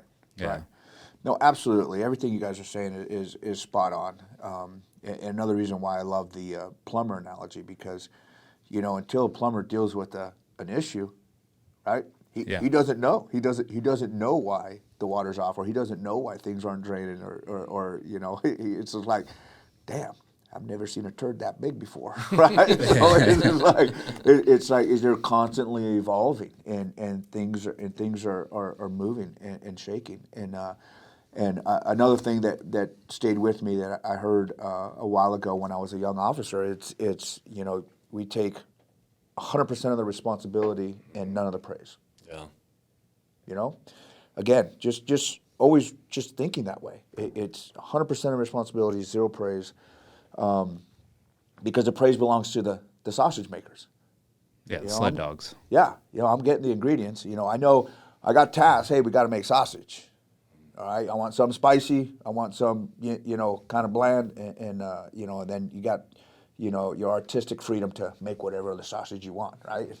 I give the ingredients, and it was like, hey, guys, start making some sausage. Hey, this ain't gonna work. This tastes like shit. All right, well, let's fix it. What do you think we should do? And 100% of the time, if I deliver a shitty product, then it's my fault. It's not their fault because they're just doing what I asked them to do to the best of their abilities, right? Yeah. And I got to give them the tools and the ingredients and whatever, and more manpower if need be, if you can. And if you can't, then you just got to figure out what you can do with the people that you have. Right? And when they screw up, going for me in private world, going to the customer and being like, I screwed up. Absolutely. I go to my guy and be like, hey, like, why don't you come to me? Yeah. Like, use that, but then I'll be the front face in front of the customer, being, hey, it's my fault. I'm sorry. Absolutely. Yeah, and that's admirable. And more people can learn from you if they just thought that way, and they can. It's mindset. It really is. The first thing I always ask when something would go bad, and I can't tell you how many congressionals were launched on me. I can't tell you how many different IGs and whatnot because someone's complaining, right? Yeah. Someone's complaining. It's like, okay, fine. But I would ask my staff first. I would say, okay, I want to know what's happening, not because someone's in trouble. I want to make sure that I can put the controls in place to make sure it doesn't happen again. Because the first thing I ask myself is, did I give you the proper tools? Did I give you the proper training to set you up for success? And if I didn't, again, 100% my failure. And if I did, then where's the disconnect? Which again is 100% my failure, right? And let's work on that. Now, if there's a pattern, then it's like, okay, well, now you're just being an ass, and it's time for you to go, right? And then we go ahead and That's when paperwork gets involved. Absolutely. Yeah. Absolutely. Holding people responsible, right? I'm not giving anyone a free pass. It's like, look, I'm going to definitely ask first if there's anything I could have done differently to prevent this. And if the answer is no, then it's like, okay, why did it happen, right? Strike one. Happens again, okay, we need to start looking for you to do something else. Yeah. I mean, and that's the way I was brought up in the teams, like leadership-wise, was, a lot of the officers and even like the senior enlisted were, you got in trouble, and team guys are going to get in trouble. It's just part of the culture. It's, you're training guys to be extreme, and it's like, yes, what do you expect? They go out in town. It's like something's going to happen. Oh, yeah. But when that stuff did happen, it was like, okay, yeah, you messed up. Like, you go in front of a board, and the punishments were usually like, listen, you're going to stand 2 weeks of gate guard duty in your dress blues to, like, bring shame and be uncomfortable. Yeah. But then you'll come back, and that's it. You earn or you pay your dues and come back, and then we'll continue on. Now, if it happens again, then we're going to have an issue. Yeah. But what I saw sort of transition during my time was the zero tolerance policy, where it was like, we have zero tolerance for anything, and we're going to pull tridents left and right. So when I became a leader, guys would come to these boards and, same thing. They're getting in trouble for fighting out in town or, something stupid. And automatically it was like, take your trident off. You're done. And I'm looking around the room at these other leaders. I'm like, dude, I knew you. You did these things. Like, we should not be hypocrites here, and we should be helping these individuals, like, learn from their mistake and get them back into the team, right? And give them that second chance. But is that because they were worried about their political career and like how it looked? I don't know. I feel like, the zero tolerance policy came out, and it was, if you got any kind of alcohol related incident, and that's just not DUIs. That means, like, if you were at a bar and you could have had one beer and a fight breaks out and you're involved in it, that's an ARI. Yeah. That's a zero tolerance policy, which back in the day, that was like a typical weekend, Yeah. And this is just the world according to Rodney, right? This is just my opinion. I don't think that SEAL officers spend enough time learning basic Navy officer stuff. And that's probably because I still have my SEAL skills that I have to maintain. You know, I still got to be able to operate, all right? But then I'm also the HR, right? A company has a whole HR department, but no, that HR function falls on the chief and the officers when things start going wrong. But this is why I say what I say. There is a shift that happens when somebody gets in trouble. When one of my sailors gets in trouble, I no longer, and it's out there, right? It's like, hey, so-and-so got arrested. It's out there. My boss's boss knows, okay? I no longer represent my sailor, even though he's one of my sailors in my command. I now represent the Navy. And there is a process that I have to follow through the UCMJ and by law that I cannot be their champion, which confuses that sailor because they're like, you're my skipper. How come you're not helping me? It's like, it's not that I don't want to help you. I can't legally help you. Yeah.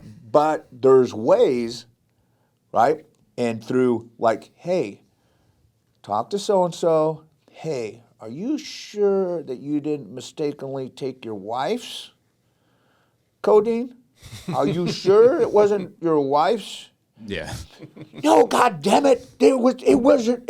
No, and I'm trying to, Listen to me. Look at me. Yeah. right? Because I'm representing the Navy now because that's how it functions, and I have to put a board together, and you're going to go and you're going to present evidence, and I'm not part of it. My job is to put this board together, and then after that board happens, then I get my say as the commanding officer for that sailor. Hey, this sailor's been exemplary, this and that, and I recommend retention, or I recommend this and that. But a lot of sailors don't realize that. They that's don't. the process. Well, especially in the team. So that's one big thing I noticed because I obviously came from the Marines, did 4 years with them, and then went to the teams, right? Yeah. And I think, and I like the fact, officers and enlisted go through training together. It's like, that's what makes the teams unique. But what I found later on is that there is a disconnect where the officers are looked at, from the enlisted like, oh, no, you're one of us, even though you're an officer. Yeah. And I realize you have, different responsibilities and everything, but we're bros. Yeah. Like, we went to training together, but that's not the case. Like you just said, once this process happens of, like, you get in trouble, that officer, like, then switches over to, well, now I'm protecting, the Navy. Yeah. And that's in the Marine Corps, that line is set from the get-go. Right. There's no, like, an officer you're not conversing with an officer when he comes to, like, give out orders or do whatever, in formation. There's no fraternization. He's like, I'm not your buddy. Like, I'm in charge of you. Yeah. And if you get in trouble, you're fucking gone. Like, I'm not here to, like, I'm protecting the institution. And that line is set. So you sort of understand that. But then when you get to the teams, it's sort of, there's this, like, weird mix of, well, I thought we were buddies, and I thought we were, we went to buds together, but then there has to be that separation. And then I think guys don't understand that either. They're like, well, then fuck you, dude. Like, you're not. And the guy, the officer's just doing what he's supposed to do as an officer. Right. But the good ones, like you said, find ways, like, hey, man, we're going to have to go through the process here, but here's what we're going to do to, like, help you out and save your career or get you back on track. Correct, right. Yeah. And I get to select my board, too. And I get to select the members of the board that are going to be casting judgment on the sailor. And I'm letting some secrets out, but, it's like, if they're a turd and they messed up, they're just like, okay, you know what, yeah. It's however the chips fall. But if they're a solid dude and it's just a misstep and it's nothing different than we haven't done when we're their age or their rank, but now for some reason the Navy wants to hammer the shit out of them, then no, you pack the board with people that think like I do, that are gonna look at it for what it is and say what right. Yeah. But I last one. I write about it in my book, Tip of the Spear. It's not what you think. Where I differentiate the oath of service that the enlisted take and the oath of office that the officers take. And a lot of folks don't differentiate between that. They think it's the same, but it's not. You got the enlisted that are taking an oath to serve, and you have the officers that are taking an oath to fill a position, and that position is governed by the Constitution, and that's where the authorities and permissions and laws and all this other stuff. And so, if though any laws or whatnot are broken, then it's that officer's responsibility. You know, where did they fail? You know, a lot of people are confused when Benghazi went down, and everyone's like, you know, well, how come everyone's after Hillary Clinton, and how come everyone's like, well, she was in charge of the State Department, okay? She took that oath, that position, to be responsible for everything that happens in the State Department. And when they were, and I have friends that were there, that it's like, look, we're telling them, do not send the ambassador. It is not safe. It is a failed state. It is a failed state. It's dangerous. Do not send the ambassador. And they did it anyways, and refused to send more support. Yeah. That was her fault. Yeah. Right? Right? I mean, that's what we're held to when I take an oath of service, and the congressmen and senators, and you see them, they stand up and they take that oath. And if you listen to their oath, it's very similar to the oath that we're taking. Defend and support the Constitution of the United States against all enemies, foreign and domestic. You know, but we're held to our oath. And I don't think enough of them are really held to theirs. And I think that's been a pattern the past, I don't know how long, no accountability, at all. I just want people out there to know, it's like just because they have civilian before their name, they're not. They took the same oath or very similar oath that we took. But it's okay for us to be hammered and held to a higher standard, but it's not okay for them, which I think they should be held to an even higher standard because they know more information, a lot more information than we do. Yeah. They're privy to it. I'll get off my soapbox, but you know, No, believe me, I know exactly what you're saying. Agree. It's, 100%. Yeah, and that's something that needs to be fixed. yeah. Sure. CEO of a company, you know, if somebody in your company does something wrong, CEO's fault. Yeah. You know? Well, it rolls up to the top. It does. It does. That was one of the things that I always, you know, I love being in command, but I was so glad to be out of command because your sailor gets a DUI. You know, hey, well, what kind of command climate do you have where your sailors are getting drunk all the time? It's like, there's one dude. It's one dude who was out there partying on their birthday. I was like, but it's my fault, right? Yeah, and that to me also was always like, because I remember seeing Master Chiefs of the team, and that sort of turned me up because I was like, dude, I don't want to be a Master Chief of a team because to me, I'm like, after seeing it enough times, I'm like, you're a glorified babysitter, and you really have no like sway. You know, I mean, you're working for the CO. Yeah. And you abide by his policies. And that's your job as a Master Chief to back up his policies. But what really irked me was like, you'd have a guy from a team, which you have 9 platoons. One guy gets a DUI, and somehow that's that Master Chief's fault, who is babysitting 9 other platoons. Yeah. And I'm like, you can't put that on the leader. I mean, you can be like, hey, dude, go address your team and be like, we're not putting up with this, but this is not your fault. Like, you can't control every action that a dude does outside of the teams. Yeah. And, you know, that's the burden of leadership as well, though. I call it the curse of leadership as well. It's like you're not going to be able to control everybody's actions when they get out, but also you're not going to please everybody either. And you have to sort of understand that as well. Yeah.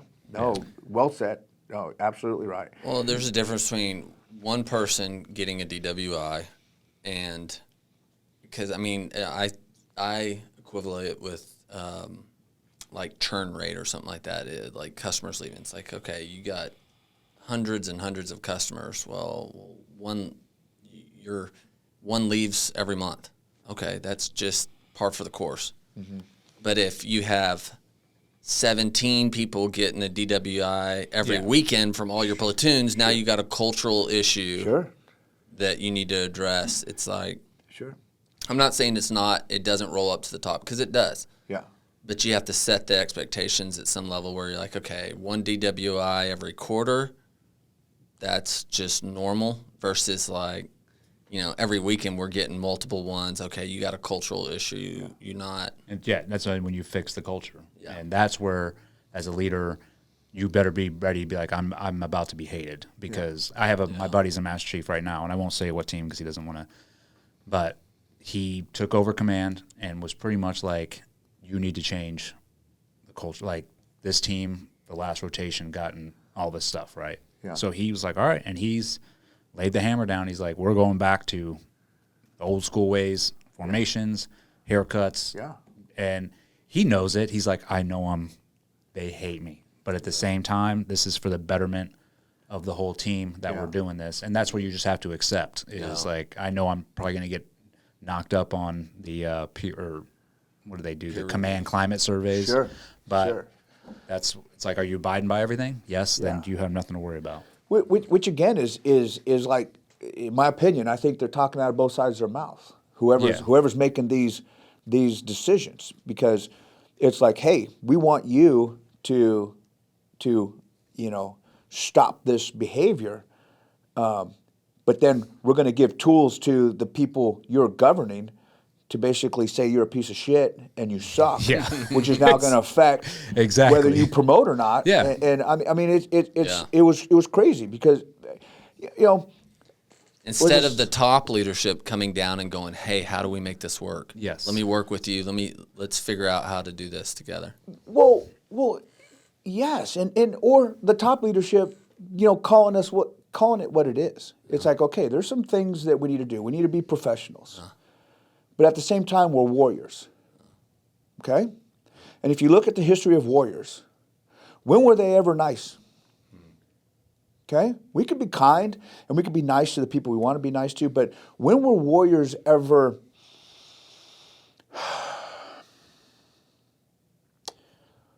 not excessively sort of, I'm having a hard time. Aggressive or They can be respectful, right? Have respect, but not necessarily nice or politically correct. But understand what they respect. Yeah. Okay? A warrior's going to respect warriors. A warrior's going to respect life or death situations. That's what a warrior respects. And when you say, hey, we're going to go ahead and stop at this port, go have fun, even though we've had you caged up for months, go let loose, and then we expect they're not going to drink to excess and they're not going to get in fights. Yeah. Right? I mean, come on. When I joined the Navy, there was beer machines in the barracks. Beer machines, right? When I was at SEAL Team 4, and you were in town, every Friday there was a keg in engineering, and they took roll. And if you weren't there and they knew you were in town, you bought next week's keg. And it was from the CEO down, right? To now, oh no, I want you to be just as hard, I want you to be just as effective, but damn it, don't have 2 beers. Yeah. Don't have 2 beers, because 2 beers is over the limit, and now you have a DUI. That's the other thing too. It's like, let's look at the severity of it. Were they totally wasted, shit in their pants, they don't remember anything, or was it like, man, come on, I just had 2 beers, I was fine, and but because of the law, which again, back in the day, 1 beer an hour, right? 1 beer an hour, and you were under the limit. To now, it's like you can't even have a beer. Like when I checked into Team 1, we would do Frogman Friday, which was like, you come in on a Friday, you do a monster mash of some kind, and then it was kegs in the parking lot, which it was almost mandated, like, hey, you're staying. Yes. But then they would hammer you if you got a DUI, and you're like, you set this up for everybody. How do you think people are getting home? Yeah. Like, there was no Uber back then. There was no, and that's why I was like, wait a minute, what? Yeah. You just No, condoned it. And I Yeah. was just going to say that too, Eddie. For the younger crowd out there, there's no Lyft, there's no Uber, there's no cell phones. Yeah. It was like, hey, It's either sleep at the team, I guess, or Yeah. and yeah, that's the team zone. yeah, no, it is, and so it's. I had this sailor when I was a commander, and the sailor was, I think, like an E4, which is a third class petty officer, who's telling me that I'm wrong because I'm basically holding them to policy and procedures, and you need to do this, and they're like, well, you're wrong. I'm like, how long have you been in the Navy? Sea lawyer. Well, I've been in the Navy for 3 years. I was like, okay. So my 30 plus years of service, somehow in your 3 years, you know what's better. And it was something stupid like grooming standards or, hey, yeah, you have to do the PFT. You have to, Yeah. every 6 months you gotta prove that You're still within physically fit. standards. Yeah. Right? This isn't Rodney's making this shit up. No, it's like this is coming down from the top. I started thinking about it, okay, how can I get through these guys to let them know that, it's like I'm not sitting in my office making shit up. So, Chief of the Navy. Well, first the Joint Chiefs of Staff sends out their guidance for the year. And then it goes to the Chief of the Navy, and then he sends out his guidance for the year. And so I'm like, you know what? I'm going to read these letters to my whole command. What they're expecting of you, And this was a reserve command, so the reservists. And the expectation was, hey, listen, you get 30 days notice to deploy. You have to be prepared for that. And I'm reading it to them. And I'd finish, and I said, this is how I interpret this. Does anyone else interpret it differently? No? I said, okay, so you understand. The expectation is that if something big goes down, they're expecting you within 30 days to report and to be effective and deploy. Okay? So if none of you want to continue that commitment, if none of you can meet that requirement, come talk to me and we'll find you something else to do. Because right now, if you're going to hold that paid status as a reservist, okay, a paid selective reservist, which when they deployed me, it was 29 days to report, show up and shitting you out the door, and I reported, put my civilian job on hold, and got sent to where I was going. I didn't even know where I was going to get sent to, but I got sent because in my mind, that's what your country expects of you. And that's why I keep telling them. It's like, your country expects that of you. And if you don't have any desire or commitment to fulfill that promise that you took when you took that oath, come talk to me, man. Yeah. We'll get you in you in the National Guard. We'll get you in the Coast Guard. Well, but right now, this is the Navy is requiring you this. Man, my boss's boss was like, hey, we're getting all these negative feedback from Rodney's command that he's threatening to kick people out of the Navy. It's like, that's what they took from that. That I'm going to kick them out of the Navy. It's just like, that's not what I said. Yeah. That's not what I said. I will help you find where you want to be, where your level of commitment is at. And I get it. Not everyone is going to be as committed as we are to do what it takes when the call comes, right? I get that, and that's fine. We need people to run our country. We need our economy. And I tell people too, what you do, Dave, as far as feeding the economy, helps us be the best that we can. And I could show you pictures of the equipment that when I was at Dam Neck in Haiti, look at our equipment to what we have now, that takes money, right? We don't show up and we used to pay for our own gear. Dan Cirillo was talking about it, how dumpster diving and paying for our own gear and doing all that. That doesn't happen anymore. It doesn't because of our economy. And I do write about it. I talk about it in my book. Yeah. Tip of the spear. It's not what you think. That it matters. It matters. I love it, Dave, that, because we run into so many people. I love it. It's like, yeah, man, I thought about going to the military, but I chose. It's like, we don't want to hear that shit. We don't. I don't know if you want to hear it, Dave. I don't want to hear it. It's like that. That's always an eye roll. What do you do, and are you the best at that? That's what motivates me. And it doesn't, and I don't care what it is. I don't care what it is. You could be some of my good friends. They were chocolatiers, and they were amazing at it. I'm like, fucking awesome, man. Yeah. That is awesome. I love it. Old Chocolate in Washington State. Throw a little plug out there for them. Right? There you go. Check them out. Yeah. It's that's what makes our country great. That's what makes our country great. So what drove you to write this book, Tip of the Spear? Yeah, It's not what you think. Great question, and you know, I got a 16-hour drive back home, and my wife's going to be yelling at me the whole time. No, she's not. No. So I got forced to go out to Group 11 to be the operations officer. They pulled me early from command in Austin. I was the commanding officer of NOSC Austin, Naval Operational Support Center in Austin, Texas. When I took that seat in Austin, I told them, I said, hey, I have a rising senior. He's going to be going into his senior year of high school. I need to do 3 years here. Not 2, I need to do 3 years here. Okay, yeah. Well, we get to the 2-year mark, and it's like, hey, yeah, no, you got to turn over, change of command, and you got to go out to Group 11 out in San Diego. I'm like, well, hold on a second. I told you I had a rising senior. I even sent you the policy. There's a policy in the Navy that if you let them know early enough that you have a senior, a child going into their senior year of high school, they will keep you in place to let that child get out of high school and then move you, right? Well, NSW was like, no, man, he's a SEAL and he's been gone from the community for 2 years already, so he needs to come back.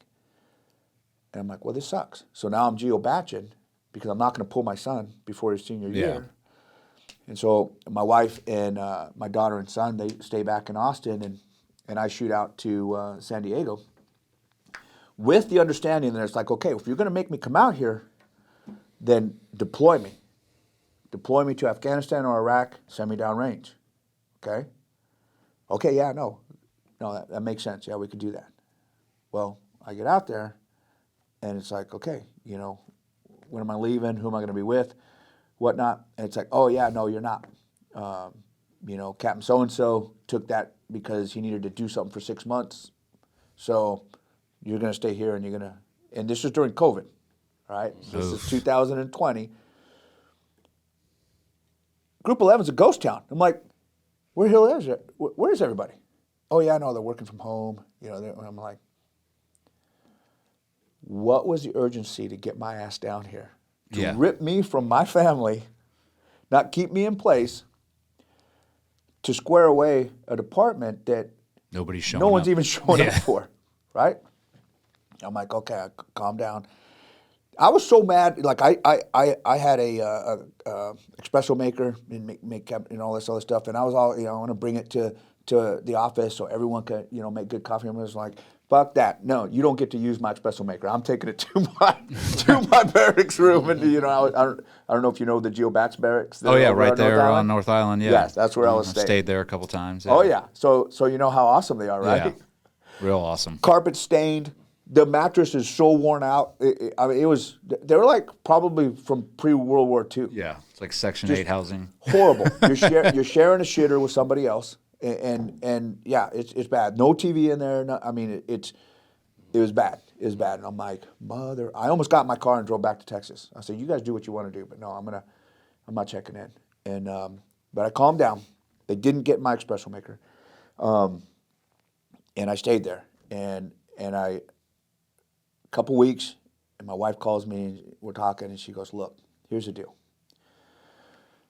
I know you're tracking for captain, but you can stay in the Navy as long as you want, but I'm not leaving Texas. I'm like, so you want me to retire? No, not saying that. Just saying, you can stay in the Navy as long as you want, but I'm not leaving Texas. I'm like, I got it, dear. I went and talked to the Commodore. I said, look, don't fight me on this, please. I'm going to bust my ass for a year, but I'm putting in my papers, and I'm going to retire because my wife's had enough. He's like, well, and I said, no, I get it, because again, I know policy, right? It's considered a TDY move. You have to do 2 years at the command so the government gets return on their investment. I'm like, well, you didn't TDY me. You didn't move me. I'm staying in the GeoBats barracks, so it cost you guys nothing.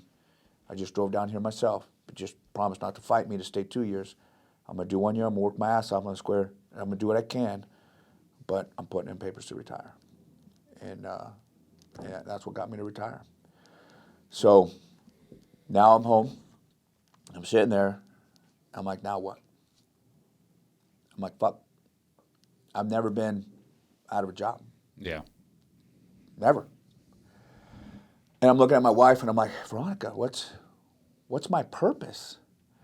She's like, the hell are you talking about? I'm right here. I'm like, wait. It's like, oh, sweetie, it's not you. I mean, she's my best friend. It's like our family's great. Our relationship is great.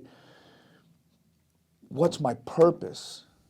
I wake up in the morning and it's like, you know, yeah, we could go golf. I suck at golf, but I'm getting better.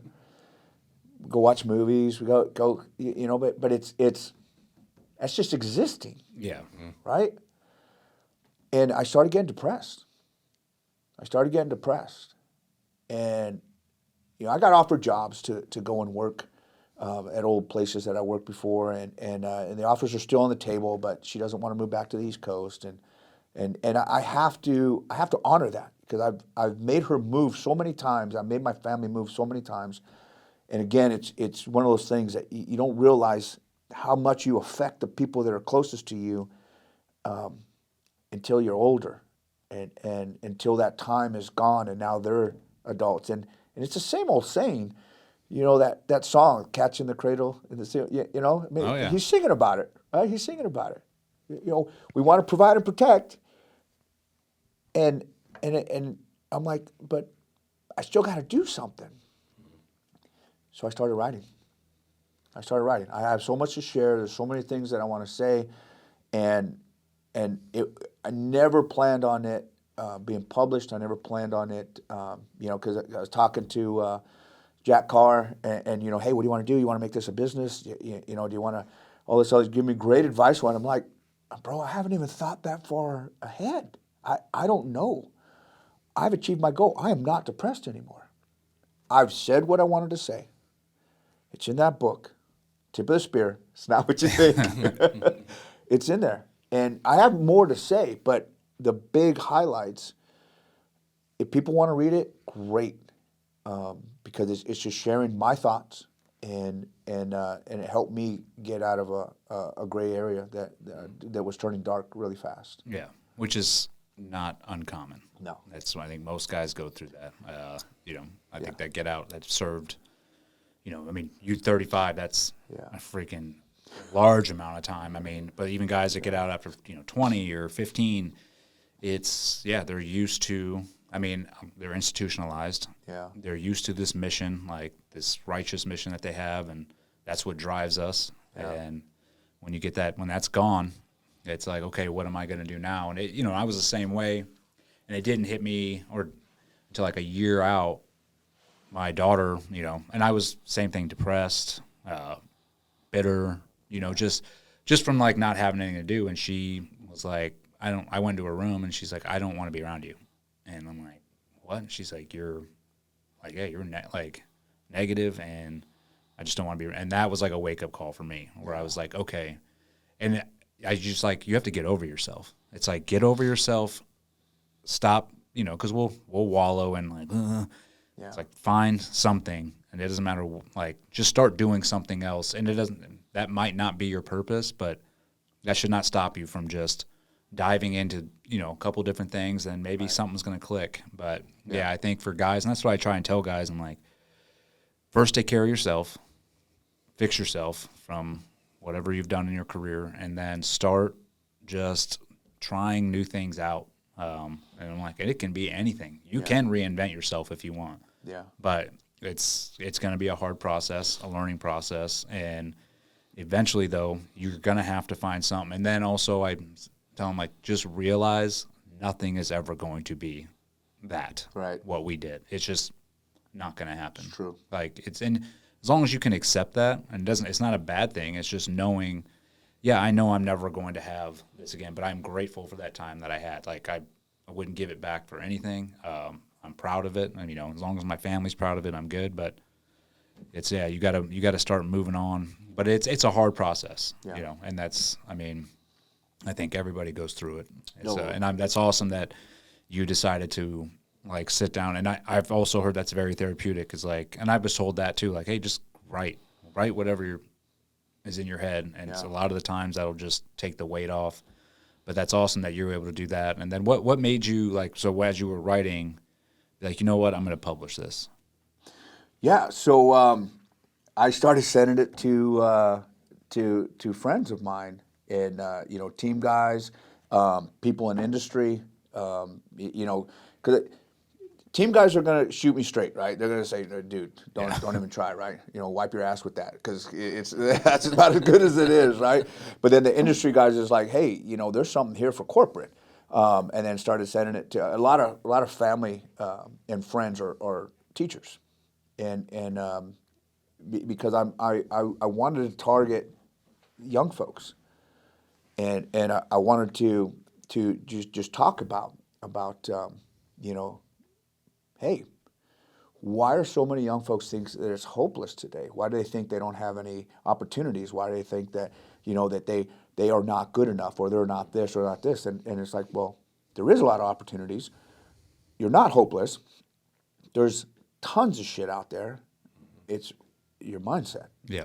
It's, hey, start thinking at this. And I use different examples and whatnot. So I was sending it to those teachers, and the teachers, friends and family, were coming back. It's like, you got to publish this. There were sailors of mine that even before I got out, and I would have conversations with them, simple conversations, right? Well, like pointing out to them that it's like, look, I talk about ownership, and I know Jocko talks a lot about ownership, and he's doing a great job. But what I ask them is it's like, look, you guys think that it's easy for me to have ownership because I'm a SEAL. Well, yeah, you're a SEAL, so excess, and you understand ownership. I said, well, but let me ask you this. It's like, if your internet went out, how long would you stay on the phone to get that internet back up? Yeah. And they're like, oh, well, fuck, as long as it takes. That's ownership. So don't tell me that you don't have the same ownership or the same attitude towards ownership as me. You just don't recognize it. Because they do. Yeah. Everyone does. If it matters to them, and this is that piece that I think matters a lot when you talk about ownership, is you got to care. When you care about something, Yeah. right?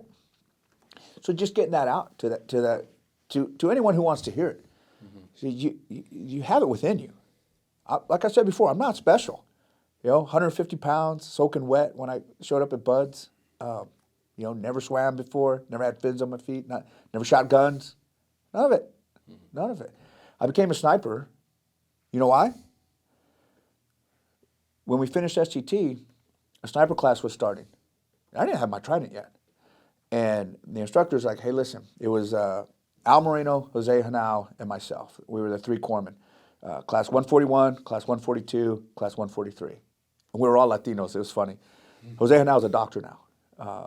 Al Moreno, he took a ricochet to the head on Paitilla, and but doing great, living in San Antonio. But they say, whoever does the best in STT, you're going to go to sniper school, because we need corpsman support. You got to be there. But since you're here, You go through. you're going through the class, right? So I think it wasn't so much that I was the best in SAT. I think it's because my English was better. They could understand me a lot easier than our two Latinos, right? So that's my story. Not that they Jose had a really thick accent. He was from Colombia, which is another great story. If you ever get a chance to get him on now, I mean, it's great story. His to tell, but amazing story. And then Al, he was I don't think he was from Puerto Rico. I think he was from Mexico, but he was a green card holder, and Jose was like legit illegal. Yeah. Like we're standing in quarters at Team 4 getting briefed up on which then was called Blue Spoon and Blue Shield, which was the whole Panama operation, getting Noriega out. And Duke Leonard was the XO, just a legend in the teams, Vietnam, era legend, and he comes in, prior enlisted, and then became an officer, and he's like, "Who's this Jose now?" Because we used to have quarters, right? You know, every morning. Yeah. Everyone who's Formation. down, you're having quarters. You know. And then Jose raises his hand and was like, "You need to leave." And Duke had a really thick accent. He's like, "Who's this Al Moreno?" "Oh, that's me, sir." He goes, "You need to leave." They leave. This motherfucker bought a Social Security number up in New York and he was going to school, and then joins the Navy and becomes a SEAL because you know it was always lag time for the background to come back on these guys. That's awesome. You go, this other motherfucker just a green damn wetback. He's got a green card, right? This was the 80s, okay? Yeah. So they could say this shit. Everyone looks at me. "Well, what about him?" I'm like, "Hey, fuck you guys. I was born in Washington State." Yeah, but again, great stories because it's you know, although I laugh about it, but it shows the tenacity. And, and it's The like, grit look, and like yeah, just to even do that, to go through those illegal steps to get what yes. you want. I'm like, you got to give it to him. Like that's he earned his way here. And Commander Mosier was the CEO at the time, and he went to bat for those guys and for Jose, and was able to stay in, got his citizenship. Yeah. So he's a retired Navy captain doctor now, That's awesome. Yeah, working at Dev Group. that's the kind of guys we want. If you get him on, man, I mean, What's his last name? Hanau.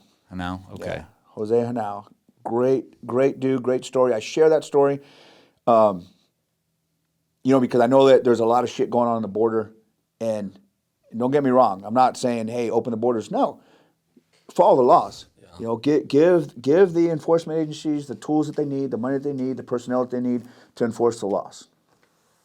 However, not everyone coming across is here for nefarious reasons. No. And Jose is a perfect example of that, right? I mean, the guy, when he tells his story, I'll just real quick, right? His brother was killed in Colombia. His dad goes, "I don't want to lose another son. Go to the U.S." Hitches rides, jumps on trains, does whatever he can, works his way up to New York, buys a Social Security number so he can go to school because he wanted to be a doctor. He's like, "I'm going to be a doctor." You know, same thing. We're going to bring my family out of poverty. I'm going to be a doctor. I'm going to do something with my life.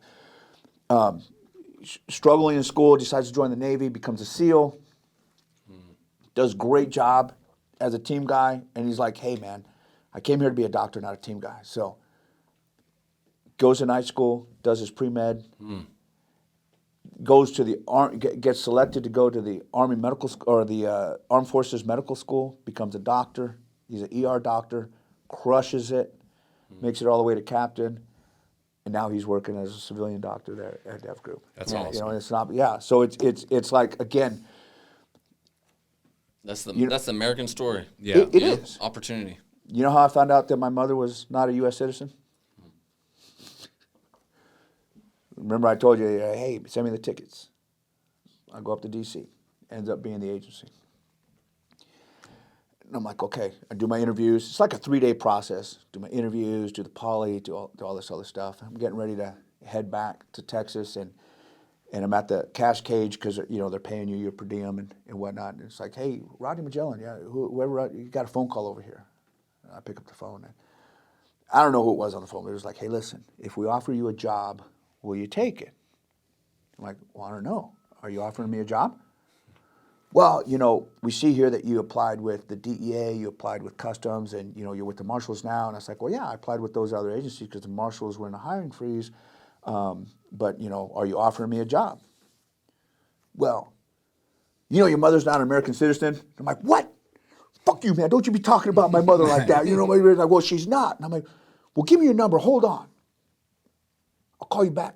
Call back. I call my mom. I say, Mom, I'm talking to this guy over here, and he's saying that you're not a U.S. citizen. And this and everything. You know, I'm born in Washington State. My mother's been here since she was 8 years old in the United States, right? She's passed away now.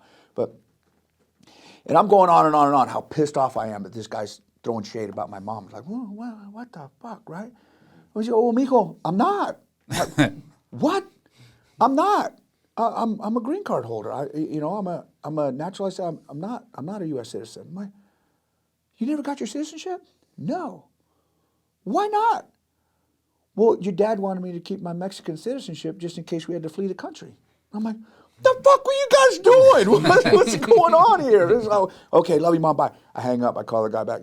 Yeah, no, you're right. she's I just found out. I just found out. She's not. And yeah, if you offer me a job, yeah, I'll take it. That's how I found out. Wow. Crazy, right? Yeah. Again, just talking about, and then you find out why my grandfather came over here. And it was because threat of violence from his cousins, because he had all this, they were heirs to a bunch of land that they didn't know they were heirs to, but their cousins did.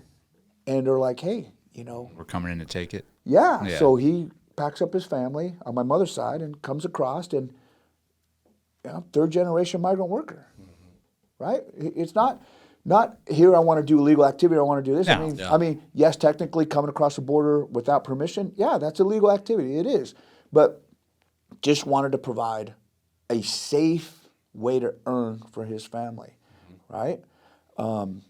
And my 3 older brothers were Marines. I served in multiple ways. My younger brother Stevie, master's degree, writing contracts for small departments. My sister's a school teacher, 30 plus years.